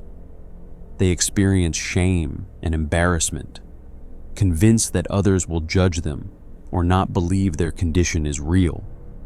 Some avoid leaving their homes, afraid of experiencing symptoms in public. Relationships become strained when partners don't understand, or when the constant unwanted arousal makes consensual sexual activity impossible or unpleasant. Doctors themselves sometimes contribute to the problem through ignorance or disbelief. Patients report being told they're exaggerating, that they should enjoy this problem, that they must be making it up for attention. Male doctors in particular have sometimes responded inappropriately, making jokes or suggestions that betray a fundamental misunderstanding of the condition. This medical gaslighting forces patients to suffer even longer before finding a doctor who takes their symptoms seriously. The very intimate nature of the condition makes research difficult. Patients are reluctant to participate in studies that require detailed descriptions of their genital sensations. Doctors are uncomfortable conducting examinations that might be necessary to understand the condition better. And funding for research into sexual dysfunctions generally receives less support than research into other medical conditions, leaving persistent genital arousal disorder understudied and underfunded. Online support groups have become crucial for patients, providing a space where they can discuss their symptoms without shame, share coping strategies, and feel less alone in their suffering. These communities have been instrumental in raising awareness about the condition and pushing for more research and better treatment options. They've also helped establish that this is a real physical condition deserving of medical attention and respect. Recent research has begun to propose new neurophysiological nomenclature for the condition, trying to frame it in terms that highlight its neurological basis rather than focusing on the sexual component. Terms like allodiageresis for arousal triggered by non-sexual stimuli, or aphthodiageresis for spontaneous arousal without any stimulus, have been suggested. The hope is that medical terminology that emphasizes the neurological dysfunction rather than sexual arousal might reduce stigma and increase medical attention. For the women living with persistent genital arousal disorder, every day is a battle. They fight for basic dignity, for medical recognition, for relief from sensations that have transformed their bodies into prisons. They fight against a culture that can't imagine that constant sexual sensation could be anything but pleasurable, that refuses to understand how arousal without desire is torture rather than blessing. They fight for the right to live normal lives, to work, to have relationships, to go grocery shopping without fear of their bodies betraying them in the middle of the produce aisle. And perhaps most cruelly, they fight for hope that one day medical science will understand their condition well enough to offer real treatment, real relief, real cure. Until then, they endure, finding whatever small adaptations and coping mechanisms they can, living with a condition that most people can barely comprehend, and that medicine is only beginning to take seriously as the genuine medical crisis it represents. The conditions we've explored so far represent just the tip of the iceberg when it comes to medical mysteries that continue to baffle doctors. There are dozens, perhaps hundreds of other conditions that defy explanation, that challenge our understanding of what the human body can and cannot do. Let me tell you about a few more cases that might keep you up at night, wondering how such things are even possible. Consider aquagenic urticaria, a condition so rare that fewer than 100 people worldwide have been documented with it. Imagine being allergic to water, not just sensitive to certain chemicals in water, but allergic to water itself, the very substance that makes up 60% of your body. People with aquagenic urticaria break out in painful hives every time their skin comes into contact with water, regardless of its temperature or purity. Taking a shower becomes torture. Crying causes welts to form on their face. Sweating creates rashes. Even the humidity in the air on a muggy day can trigger reactions. Ashley Morris from Australia developed aquagenic urticaria when she was 14 years old. One day she was a normal teenager. The next day water had become her enemy. She can only shower for about 1 minute every few days, using lukewarm water and immediately afterward applying thick creams to create a barrier on her skin. She has to avoid exercise because the sweat causes reactions. She can't go swimming, can't walk in the rain, can't even drink large amounts of water without experiencing throat irritation. Her life has become a careful dance of avoiding the most abundant substance on Earth. The mechanism behind aquagenic urticaria remains unknown. Some researchers believe it might be an allergic reaction to something dissolved in the water, not the water molecules themselves. Others think it could be a reaction between water and a substance in or on the patient's skin that creates a toxic compound. Still others hypothesize that it's related to how water changes the osmotic pressure at the skin's surface, triggering mast cells to release histamine. But these are all educated guesses. The truth is, we don't know why some people's bodies decide that water, the molecule essential to all life on Earth, is a threat to be attacked. Treatment is limited to antihistamines, which can reduce the severity of reactions but don't prevent them. Some patients have tried UV light therapy, which seems to help in some cases but not others. A few have experimented with coating their skin in oil or petroleum jelly before bathing, trying to create a waterproof barrier. But this only partly works and creates its own hygiene challenges. For now, people with aquagenic urticaria simply have to structure their entire lives around avoiding or minimizing contact with water, an almost impossible task. Then there's the case of Landon Jones, a boy from Iowa, who at age 12 suddenly lost all sense of hunger and thirst. In October 2013, he woke up one morning and simply didn't feel like eating or drinking. Most parents would assume this was just a flu or a temporary illness. But days passed, then weeks, and Landon still had no appetite, no thirst, no biological drive whatsoever to consume food or water. Within a year, he had dropped from a healthy 104 pounds to a frightening 68 pounds.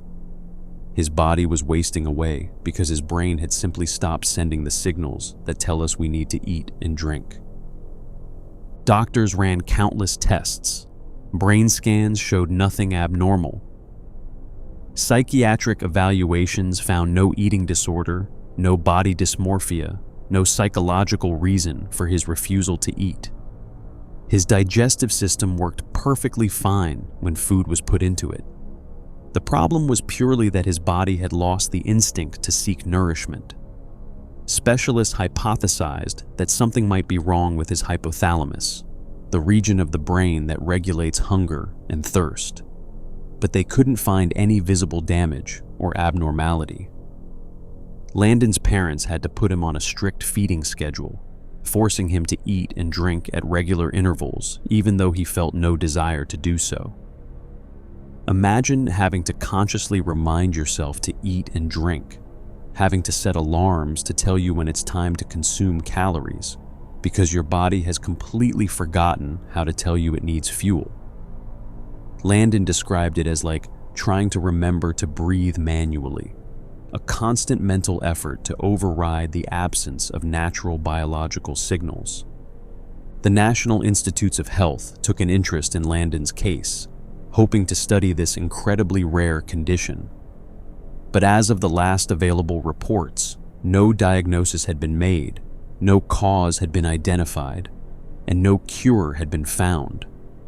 Landon's life now revolves around eating and drinking by schedule rather than by instinct, a perpetual struggle against a body that seems to have lost touch with its own most basic needs. And what about Alice in Wonderland syndrome, a neurological condition where patients experience severe distortions in their perception of size, distance, and time? People with this syndrome suddenly see objects as much larger or much smaller than they actually are. Their own body parts might appear grotesquely huge or impossibly tiny. A room might seem to stretch into infinite distance or compress into a tiny space. Time might crawl by at an agonizing pace or race forward in a blur. The condition was named after Lewis Carroll's famous story because the size distortions are similar to what happens to Alice when she eats and drinks various substances in Wonderland. Interestingly, some researchers believe Lewis Carroll himself may have suffered from the condition, which inspired his surreal narrative. The syndrome most commonly affects children and is often associated with migraines, but it can also appear after infections, with brain tumors, or seemingly at random with no identifiable cause. A young girl with Alice in Wonderland syndrome described looking down at her hands and seeing them as enormous, each finger the size of a tree trunk. When she tried to pick up a pencil, her brain told her she was reaching for something miles away, even though her actual hand was right there. Walking through a doorway felt like navigating through a tiny hole in the wall, even though rationally she could see the doorway was normal-sized. The disconnect between what her eyes saw and what her brain perceived created constant disorientation and distress. Most cases of Alice in Wonderland syndrome resolve on their own as children grow older, particularly if the syndrome is migraine-related. But some patients continue experiencing episodes throughout their lives, never knowing when reality will suddenly warp around them, when their perception will twist into something from a nightmare or a surrealist painting. There's no specific treatment, though medications that prevent migraines can sometimes reduce the frequency of episodes. Consider also the strange case of exploding head syndrome, a real medical condition with a name that sounds like something from a science fiction horror movie. People with this syndrome hear loud, explosive sounds inside their head, usually when falling asleep or waking up. The sounds are described as similar to cymbals crashing, bombs exploding, or gunshots firing, all seeming to originate from inside the skull. There's no pain associated with the sounds, just the terrifying experience of hearing impossibly loud noises that only you can hear, that seem to come from your own brain. The syndrome is more common than initially thought, with studies suggesting up to 10% of people may experience it at some point in their lives, though most cases are infrequent enough that people don't seek medical attention. The cause is believed to be related to the brain's reticular formation, a part of the brainstem involved in sleep-wake transitions. During the transition from wakefulness to sleep, neurons that should power down gradually instead fire all at once, creating the perception of a loud sound. But this explanation, while plausible, doesn't fully account for the experience. Why does the brain interpret this neural misfire as an explosive sound rather than some other sensation? Why do some people experience it frequently while others never experience it at all? And perhaps most disturbingly, some patients report that the explosions are accompanied by flashes of light or physical sensations of electrical shocks, suggesting something more complex than simple neural misfiring. Treatment is usually unnecessary since the condition is harmless, But for people experiencing frequent episodes, it can create such fear of sleep that they develop severe insomnia. Some find relief from reducing stress and caffeine. Others have tried various medications with mixed results. Most simply learn to live with the occasional experience of their head seeming to explode as they drift off to sleep, accepting it as one more strange glitch in the endlessly complicated machinery of the human brain. Then there's the heartbreaking condition known as fatal familial insomnia, a genetic disorder so rare that only about 40 families worldwide are known to carry the mutation. It's exactly what the name suggests, a fatal disease caused by the inability to sleep, and it's passed down through families. Patients usually develop symptoms in their 30s or 40s, starting with mild insomnia that gradually worsens. Over the course of months, they completely lose the ability to sleep at all. As the insomnia progresses, patients develop additional symptoms: panic attacks, phobias, hallucinations, rapid weight loss, and dementia. Their bodies essentially break down from lack of sleep. They may be physically exhausted, desperate to rest, but their brains simply cannot enter sleep states. No amount of sleeping pills helps. Their eyes might close, but their brains remain active, never achieving the restorative sleep that humans need to survive. The disease is caused by prions, misfolded proteins that damage the thalamus, the part of the brain that regulates sleep. These prions spread through the brain tissue, destroying the areas responsible for sleep regulation. From the onset of symptoms to death usually takes about 18 months, though some cases progress faster. There is no cure, no treatment that can stop the progression. Patients slowly deteriorate, their minds fragmenting from extended sleep deprivation, while their families watch helplessly. One of the most documented cases involved a man named Michael Cork, who began experiencing insomnia at age 40. Within months, he could no longer sleep at all. He described feeling like he was dying from the inside out, his body shutting down system by system, while his mind remained awake to experience every moment of the decline. He tried every sleep medication available, spent time in sleep clinics, even experimented with sensory deprivation, all without achieving even a moment of true sleep. He died at age 42, having spent the last months of his life in a twilight state, neither fully awake nor ever truly asleep, his brain slowly destroying itself. Fatal familial insomnia reminds us that sleep, something most of us take for granted, something we sometimes even resist or cut short, is not optional. It's as essential to life as food and water. When the ability to sleep disappears, death follows inevitably, proving that consciousness needs those periods of unconsciousness to function, that the brain requires its nightly shutdown and maintenance routine to remain viable. And what about mirror touch synesthesia, a condition where people feel the same sensations they see others experiencing? If someone with mirror touch synesthesia watches another person being touched on the arm, they feel that touch on their own arm. If they see someone get hurt, they feel the pain. They're involuntarily forced to experience the physical sensations of everyone around them, creating an overwhelming flood of secondhand sensory input. At first glance, this might sound like an enhanced form of empathy, a superpower of sorts.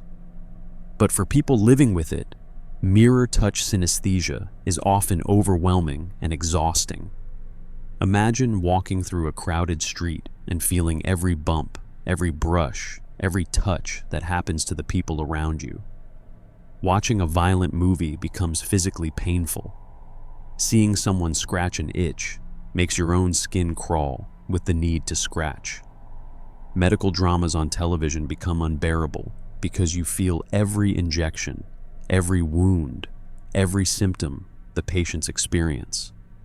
Some people with mirror touch synesthesia describe having to avoid crowds entirely because the sensory overload becomes too much. They can't watch certain types of entertainment. They struggle with intimate relationships because their partner's sensations overlay onto their own. And yet, this condition also provides them with an extraordinary ability to understand what others are feeling, a physical form of empathy that goes far beyond what most people experience. The neurological basis appears to be an overactive mirror neuron system. Mirror neurons fire both when we perform an action and when we observe someone else performing that action, helping us understand and imitate others. In people with mirror touch synesthesia, these mirror neurons are so active that observation doesn't just create understanding, it creates actual, felt sensation. Their brains don't distinguish strongly enough between self and other, between experienced touch and observed touch. There's no treatment because technically mirror touch synesthesia isn't a disorder, just an unusual variation in how the brain processes sensory information. People born with it often don't even realize it's unusual until they're adults and discover that other people don't feel what others feel. They grow up thinking everyone experiences the world this way, only to eventually learn that they're neurologically atypical, that their extreme empathy is literal rather than metaphorical. Consider also the mysterious case of stiff person syndrome, a condition where muscles become progressively stiffer and more rigid, with painful spasms that can be triggered by noise, touch, or emotional stress. People with this syndrome gradually lose the ability to move normally as their muscles lock up, making them appear statue-like. The spasms can be so severe that they've been known to break bones or tear muscles. Patients describe feeling like they're being crushed or squeezed, as if their own muscles are trying to compress them into nothingness. The syndrome is autoimmune, caused by the body attacking the neurons that normally inhibit muscle activity. Without proper inhibition, muscles contract constantly, creating the characteristic stiffness. Walking becomes difficult, then impossible. Simple movements become monumental efforts. And the anxiety that develops from living with the condition makes everything worse, because emotional stress triggers more spasms, creating a vicious cycle. One famous case involved a Canadian man who had to crawl everywhere because his legs were too stiff to walk properly. He described feeling like the Tin Man from The Wizard of Oz, but instead of needing oil for his joints, he needed his muscles to remember how to relax. Eventually, his condition became so severe that he required a wheelchair, and even sitting became painful as his torso muscles rigidified around his spine. Treatment involves high doses of muscle relaxants and medications that boost GABA, the neurotransmitter responsible for inhibiting neural activity. Some patients respond well to these treatments and can maintain reasonable functionality. Others find minimal relief and watch their bodies progressively stiffen until they're almost completely immobile. The disease is progressive, relentless, and currently incurable, though research into autoimmune disorders may eventually offer better treatment options. These additional cases, each bizarre in its own way, each representing a failure or malfunction of systems we rely on without thinking, remind us that the human body is a fantastically complex and fragile machine. Water shouldn't be dangerous, but for some people, it is. Hunger and thirst should be automatic, but some people lose those instincts. Perception should be reliable, but for some, it warps and distorts. Sleep should be attainable, but for a tragic few, it becomes forever out of reach. Empathy should be emotional, but for some, it's physical. Muscles should relax between contractions, but sometimes they forget how. Each of these conditions represents another mystery, another question that medicine cannot yet fully answer. They exist in the gaps of our knowledge, in the spaces between what we know and what we don't, living proof that for all our advancement, for all our technology and research, the human body still holds secrets we cannot unlock. But wait, there's more. Let me share a few more cases that demonstrate just how strange human biology can become when something goes wrong in ways we can't predict or explain. There's a condition called autobrewery syndrome, where the digestive system spontaneously produces alcohol.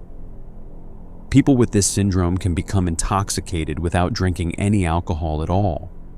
Their gut contains an overgrowth of yeast, usually Candida or Saccharomyces cerevisiae, the same yeast used to make beer and wine.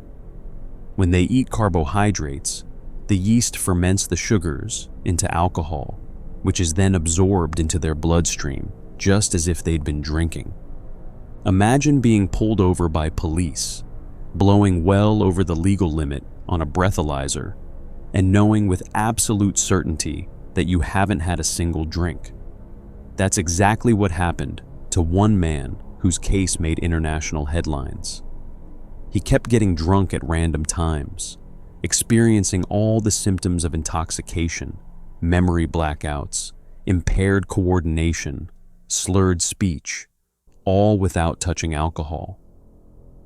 His wife didn't believe him. His employers didn't believe him. Even doctors initially dismissed his claims.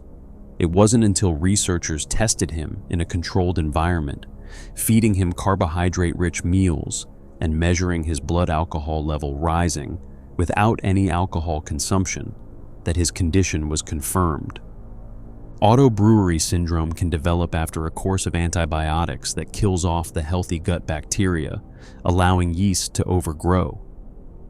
It can also appear in people with certain digestive conditions that slow gut motility, giving yeast more time to ferment sugars.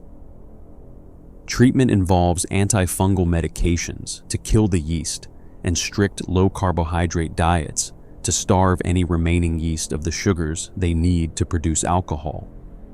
But for some patients, the yeast keeps coming back, condemning them to a life of unpredictable intoxication, unable to drive, unable to work certain jobs, always under suspicion of secret drinking. The psychological toll is severe. Imagine not being able to control when you'll become intoxicated. Imagine the guilt of appearing drunk around your children when you've done nothing wrong. Imagine trying to explain to skeptical doctors, employers, friends that your body is literally producing alcohol inside you. The shame, the disbelief, the constant need to prove you're not lying about not drinking, it becomes its own form of torture layered on top of the physical symptoms. Then there's the rare but documented phenomenon of sudden onset stuttering in adults who never stuttered before. Unlike developmental stuttering that begins in childhood, adult onset stuttering appears suddenly, sometimes overnight, transforming smooth speech into a struggle. Some cases are linked to strokes or head injuries that damage speech centers in the brain, but others have no identifiable neurological cause. The person simply wakes up one day unable to speak fluently, their words getting stuck, repeated, stretched out in ways they can't control. One particularly mysterious subset involves psychogenic stuttering, where emotional trauma triggers sudden stuttering, even though no physical brain damage has occurred. Soldiers returning from combat have developed stuttering linked to PTSD.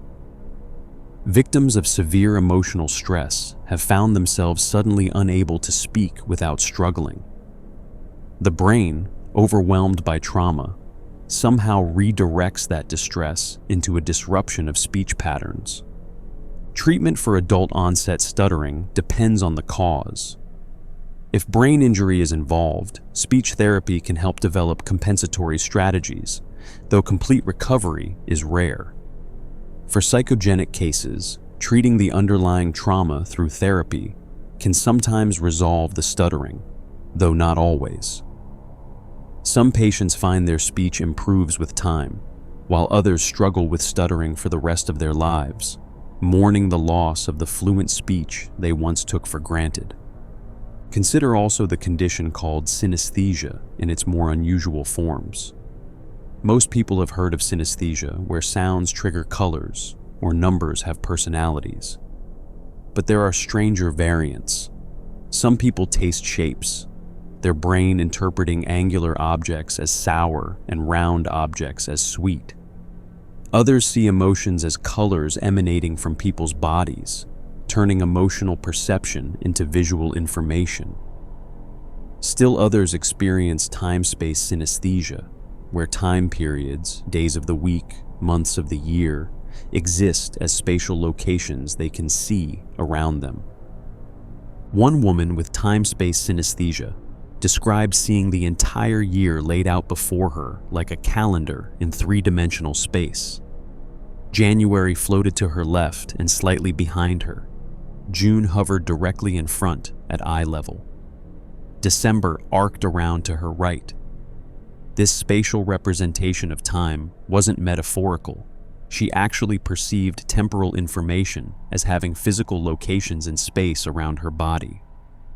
When someone asked what day it was, she would literally look to where that day existed in her spatial calendar. Synesthesia results from increased connectivity between brain regions that normally operate separately. It's not a disorder, not harmful, just different.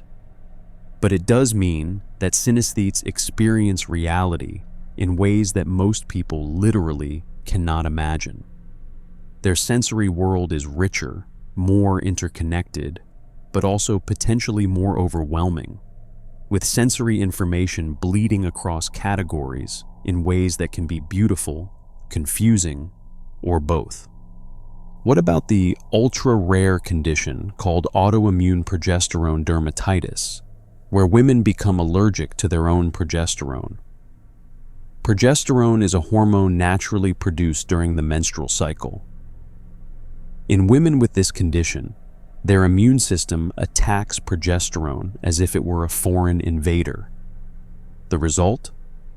Cyclical rashes, hives, or even blisters that appear during the second half of the menstrual cycle when progesterone levels rise, then disappear when levels drop during menstruation. For severe cases, the only treatment is suppressing ovulation through hormonal contraceptives, or, in extreme situations, surgical removal of the ovaries. Imagine being allergic to your own hormones, to chemicals your body naturally produces as part of normal function. It's like being allergic to your own tears, your own saliva, your own sweat. The body attacking itself is tragically common in autoimmune diseases, but attacking a hormone? That represents a level of biological malfunction that seems almost vindictive. There's also Capgras syndrome, distinct from Cotard's delusion, but equally disturbing. People with Capgras syndrome believe that someone close to them, usually a spouse or family member, has been replaced by an identical imposter. They recognize the person's face, know intellectually that it looks like their loved one, but feel no emotional recognition. This disconnect between visual recognition and emotional response leads their brain to conclude that the person must be an imposter, a double, someone masquerading as their loved one. One man with Capgras syndrome believed his wife had been replaced by a twin sister who was impersonating her. No amount of evidence could convince him otherwise. When shown their wedding photos, he claimed the imposter had stolen them. When friends confirmed his wife's identity, he insisted they were either fooled or part of the conspiracy. He could see his wife, hear her voice, watch her do familiar things. But the gut feeling of, "this is my wife," was simply gone, and his brain filled that emotional void with the delusional belief that she was an imposter. Capgras syndrome usually appears in the context of schizophrenia, dementia, or brain injury, but the specific mechanism remains unclear. Some researchers believe it involves disconnection between the face recognition system and the limbic system responsible for emotional responses. Others suggest problems with the frontal lobe's reality testing abilities. Whatever the cause, it transforms intimate relationships into paranoid nightmares where the people you love most become strangers wearing familiar masks. Treatment with antipsychotic medications can sometimes reduce the delusion's intensity, but often the belief persists at some level. The person might intellectually accept that their loved one isn't an imposter, but the feeling that something's wrong, that something's not quite right about this person, lingers. The emotional connection remains severed, leaving relationships hollow and strained even after the acute delusion has been addressed. And what about alien hand syndrome, where one of your hands seems to have a mind of its own, acting independently and sometimes working against your conscious intentions? People with alien hand syndrome may find their hand unbuttoning their shirt right after they've buttoned it, or reaching for objects they don't want, or even trying to choke them in their sleep. The hand performs complex, purposeful actions, but those purposes don't align with what the person consciously wants. This typically occurs after brain surgery, stroke, or trauma that damages the corpus callosum, the bundle of fibers connecting the brain's two hemispheres. With communication disrupted between the hemispheres, one hand, usually the non-dominant one, begins acting on intentions generated by the opposite hemisphere without input from the person's conscious awareness, housed primarily in the dominant hemisphere. One woman with alien hand syndrome had to physically restrain her left hand with her right hand to prevent it from slapping people or throwing objects. She described it as constantly fighting with herself, her right hand trying to control her left hand, which seemed determined to cause chaos. Shopping became impossible because her alien hand would grab items off shelves and throw them. Social situations were nightmares of apologizing for her hand's behavior while trying to physically prevent it from acting out. There's no cure for alien hand syndrome.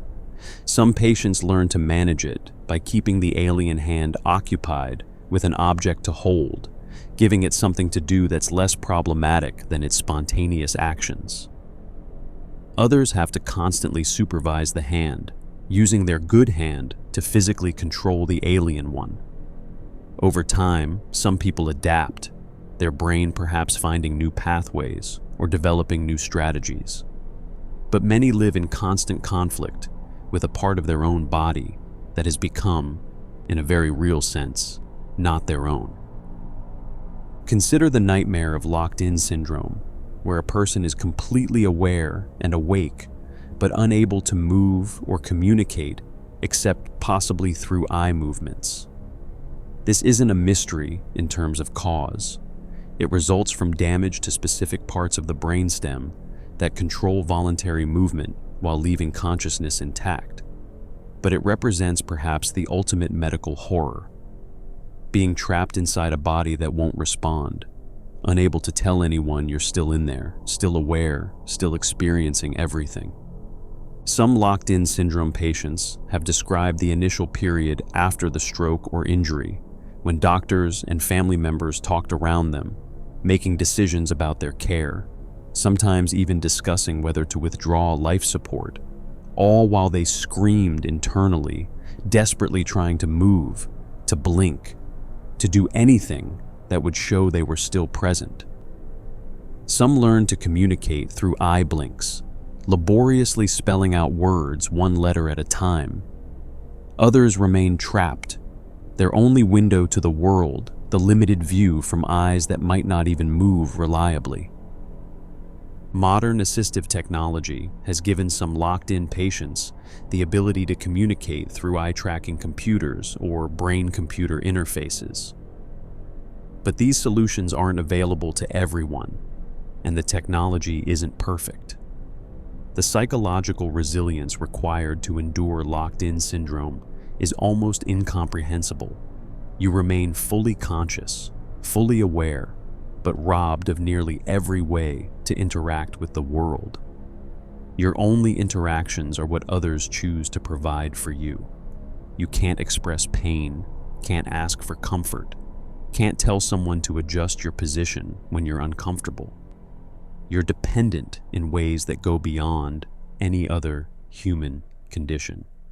And let's not forget geographic tongue, a benign but bizarre condition where patches on the tongue lose their papillae, the tiny bumps that give the tongue its rough texture, creating smooth islands surrounded by borders of slightly raised tissue. The pattern constantly changes, shifting and moving across the tongue's surface, like continents drifting on a map, which is why it's called geographic tongue. The patches might burn or sting, especially with spicy or acidic foods, and they can make people self-conscious about their appearance, since the patterns are visible when they open their mouth. No one knows why geographic tongue happens. It's not dangerous, doesn't increase health risks, doesn't indicate anything wrong systemically. It's just one of those weird things the body does sometimes, a benign glitch in the tongue's surface maintenance. Treatment is usually unnecessary, though topical anesthetics can help if the patches are painful. Most people with geographic tongue simply learn to live with it, their tongue's appearance constantly shifting in patterns they can't predict or control. These additional cases, from auto-brewery syndrome to geographic tongue, from alien hands to locked-in awareness, paint a picture of just how many ways the human body can malfunction. Every system, every organ, every cellular process represents a potential point of failure. And when these systems fail in unexpected ways, the results range from bizarre to horrifying, from mildly inconvenient to completely devastating. What all these conditions share is medical science's inability to fully explain or effectively treat them. We know many of these conditions exist. We can document them, name them, sometimes even guess at mechanisms. But we can't cure them. We can't always predict them. And we certainly can't fully understand what it's like to live with them unless we experience them ourselves, which most of us, thankfully, never will. Yet these conditions serve an important purpose beyond just being medical curiosities. They remind us of our vulnerability, of how much of our daily function depends on countless systems working correctly without our conscious awareness. They remind us that health is not a given, but a fortunate state that can be disrupted in ways we never anticipated. And perhaps most importantly, they remind us to have compassion for people experiencing symptoms we can't understand, can't see, can't imagine, because medical reality is often stranger than any fiction we might create. Before we close, let me share just a few more cases that highlight the absolute strangeness of what the human body is capable of when things go wrong in unexpected ways. There's a condition called situs inversus, where a person's internal organs are mirror imaged from their normal positions. The heart sits on the right side of the chest instead of the left. The liver is on the left instead of the right. The stomach, spleen, intestines, all reversed. Most people with situs inversus totalis, where everything is reversed, live completely normal lives and often don't even know about their condition unless a doctor discovers it during imaging for something else. Their organs function perfectly fine in their mirror image positions. But occasionally, complications arise. If someone with situs inversus has appendicitis, they'll feel pain on the left side instead of the right, potentially confusing doctors and delaying treatment. Cardiac symptoms can be misleading since the heart is on the wrong side. Some people with partial situs inversus, where only some organs are reversed, experience more health problems because their cardiovascular or digestive systems don't line up correctly, creating functional issues. One of the most fascinating aspects of situs inversus is that it challenges our understanding of why organs normally develop in specific positions. Something in early embryonic development determines left from right, establishing where each organ will grow. In people with situs inversus, that determination is flipped, yet development proceeds otherwise normally. Understanding this mechanism could provide insights into developmental biology and even regenerative medicine. Then there's the condition called prosopagnosia, or face blindness, where people lose the ability to recognize faces, sometimes including their own face, in a mirror. This isn't a vision problem. Their eyes work fine, but the part of the brain specialized for face recognition is damaged or never developed properly. People with prosopagnosia can see faces clearly, can tell you someone has blue eyes or is smiling, but can't put together those features into a recognizable identity. One woman with prosopagnosia described walking past her own children in a store without recognizing them, only realizing who they were when they called out to her. She couldn't recognize her husband's face, relying instead on his clothing, walk, or voice to identify him. She once had a long conversation with someone at a party before realizing it was her own sister. The inability to recognize faces makes social situations exhausting because she has to memorize clothing, voices, mannerisms, any identifying feature other than the face itself. Prosopagnosia can be developmental, present from birth, or acquired through brain injury. People with the developmental form often don't realize they're different until they're adults and discover that face recognition comes easily to others. They've spent their entire lives developing compensatory strategies without knowing they were compensating for anything. Treatment options are limited. Some people learn to consciously analyze facial features in a systematic way, though this is slow and effortful compared to the instantaneous recognition most people experience. What about the strange phenomenon of phantom limb syndrome, where people who've lost a limb continue to feel sensation from it, as if it's still there? They might feel pain in a foot that was amputated years ago, or feel their missing hand clenching into a fist. The limb is gone, but the brain's representation of it remains, continuing to generate sensory experiences from a body part that no longer exists. In some cases, phantom limb sensations are neutral or even pleasant, a reminder of what was lost, but not actively distressing.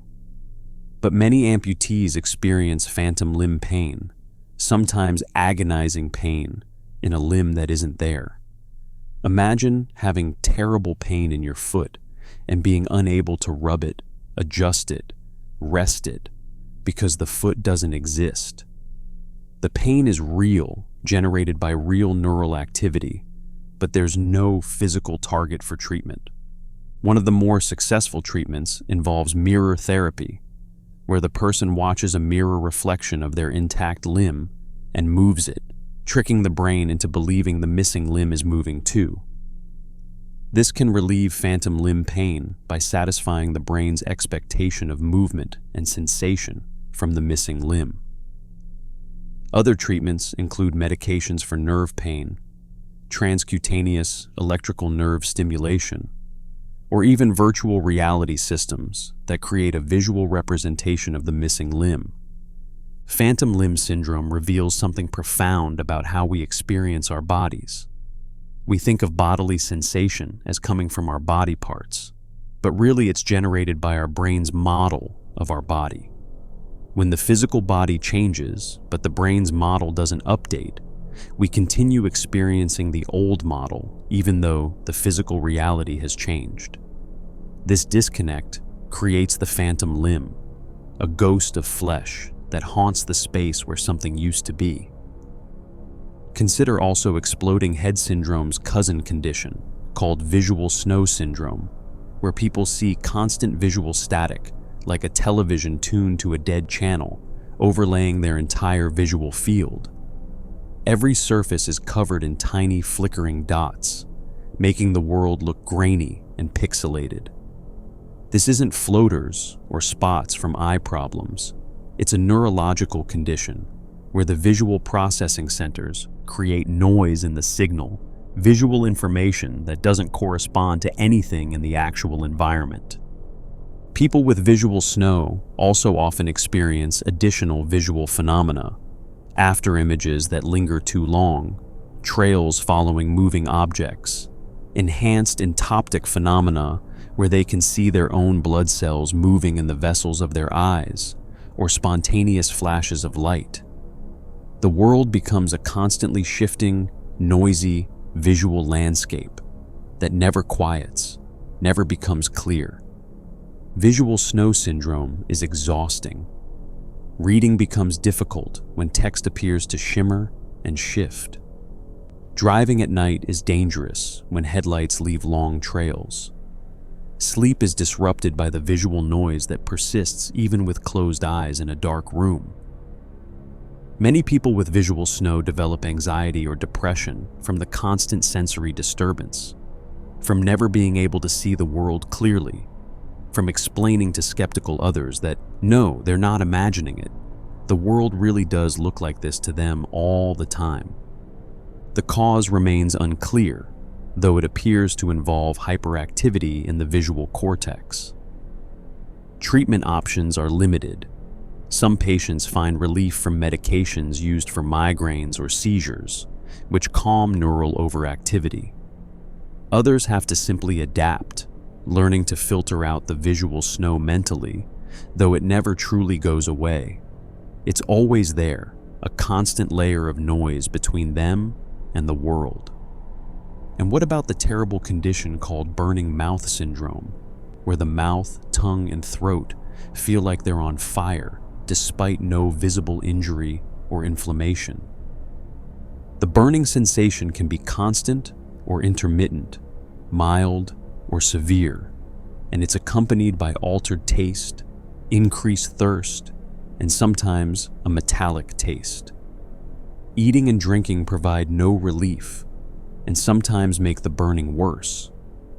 The causes are diverse and often unknown.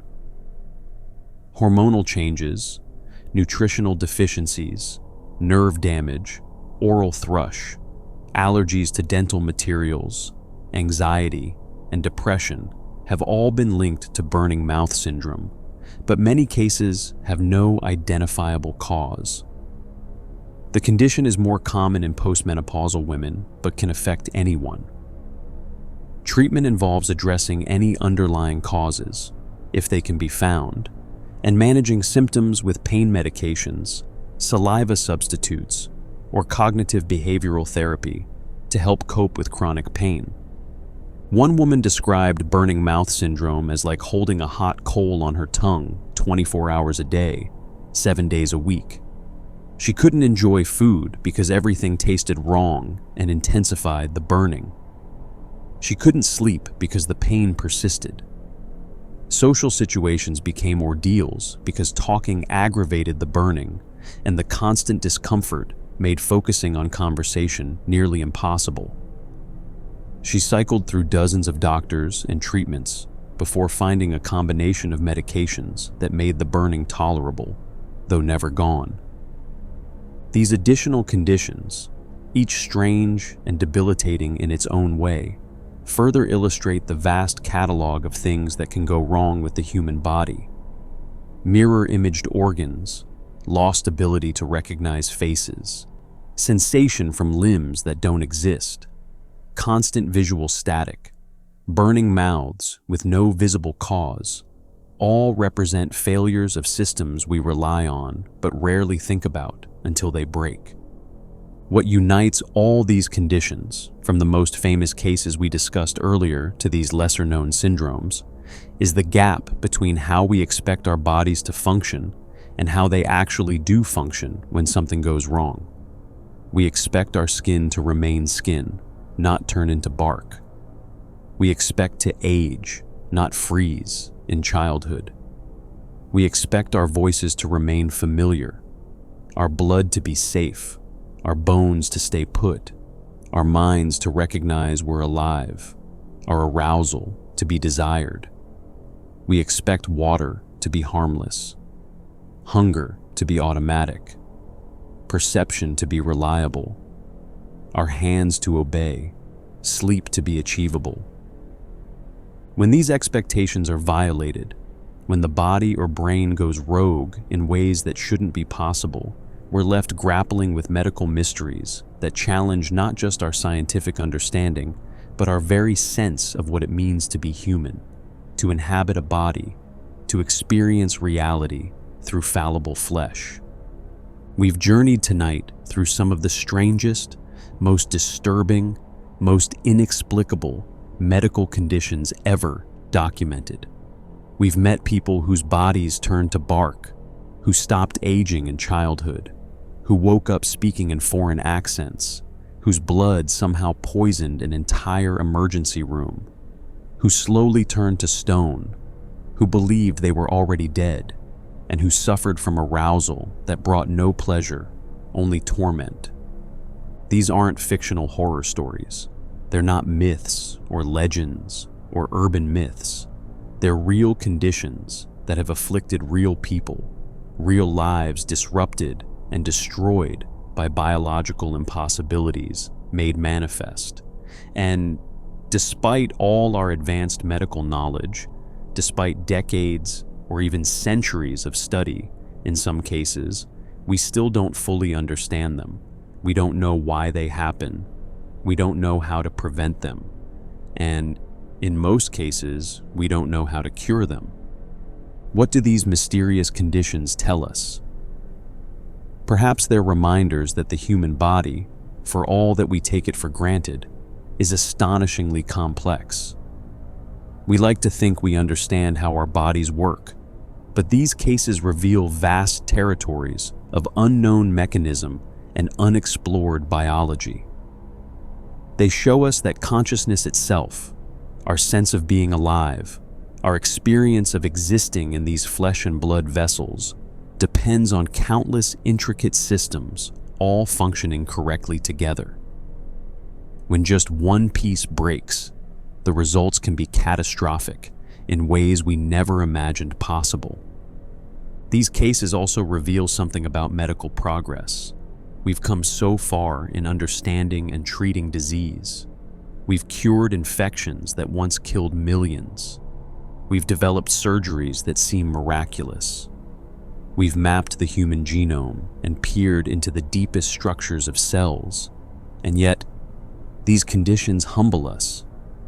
They remind us that for all our advancement, there are still mysteries that elude us, patients we cannot help, questions we cannot answer. For the people living with these conditions, and for their families, the lack of answers is more than academic frustration. It's daily suffering. It's living with uncertainty. It's enduring symptoms that destroy quality of life, while doctors shake their heads and admit they don't know what to do. It's being told your condition is so rare that research funding is virtually non-existent, that you'll likely never see a cure in your lifetime, that the best you can hope for is symptom management and the solidarity of others suffering the same unexplained fate. But these stories also reveal something beautiful about human resilience. Despite unimaginable circumstances, many of these patients find ways to keep living. They adapt, they advocate, They participate in research studies, even when there's no immediate benefit to themselves, hoping to help future patients who might face the same diagnosis. They build communities with others who understand. They push forward through conditions that seem designed to make existence unbearable. And slowly, gradually, medical science does advance. Treatments that didn't exist decades ago offer hope to patients today. Genetic understanding that was impossible in the past now provides explanations for conditions that once seemed supernatural. Technologies that didn't exist are now bringing new insights. Perhaps in another decade or another generation, some of these mysterious conditions will finally yield their secrets. Until then, these medical mysteries remain exactly that: mysteries. Puzzles that challenge the brightest minds in medicine. Conditions that seem to violate the rules of how human biology should work. And real people trapped in biological nightmares, hoping that someone, somewhere, will finally figure out what's wrong and how to fix it. If you enjoyed this journey into medical mysteries, if these stories fascinated or disturbed you, if you found yourself unable to stop listening despite the sometimes horrifying details, then please consider liking this video and subscribing to the channel.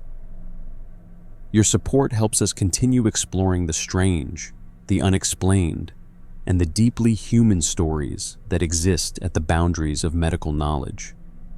Share this with someone who loves mysteries, or medical science, or just unsettling stories that make you grateful for your ordinary, healthy body that does what you expect it to do each day. Leave a comment telling us which case disturbed you most, or if you've ever experienced or known someone with a condition that doctors couldn't explain. These stories matter. These patients matter. And keeping their experiences in our awareness, refusing to forget these medical anomalies just because they're rare or uncomfortable to discuss, is one small way we can honor the people who live these realities every day. Thank you for listening. Sleep well if you can, and perhaps spend a moment being grateful that your body is just ordinary, just normal, just predictably and boringly functional in all the ways we usually take for granted. Until next time, stay curious about the mysteries that still surround us, and remember that the human body is far stranger than most of us ever realize.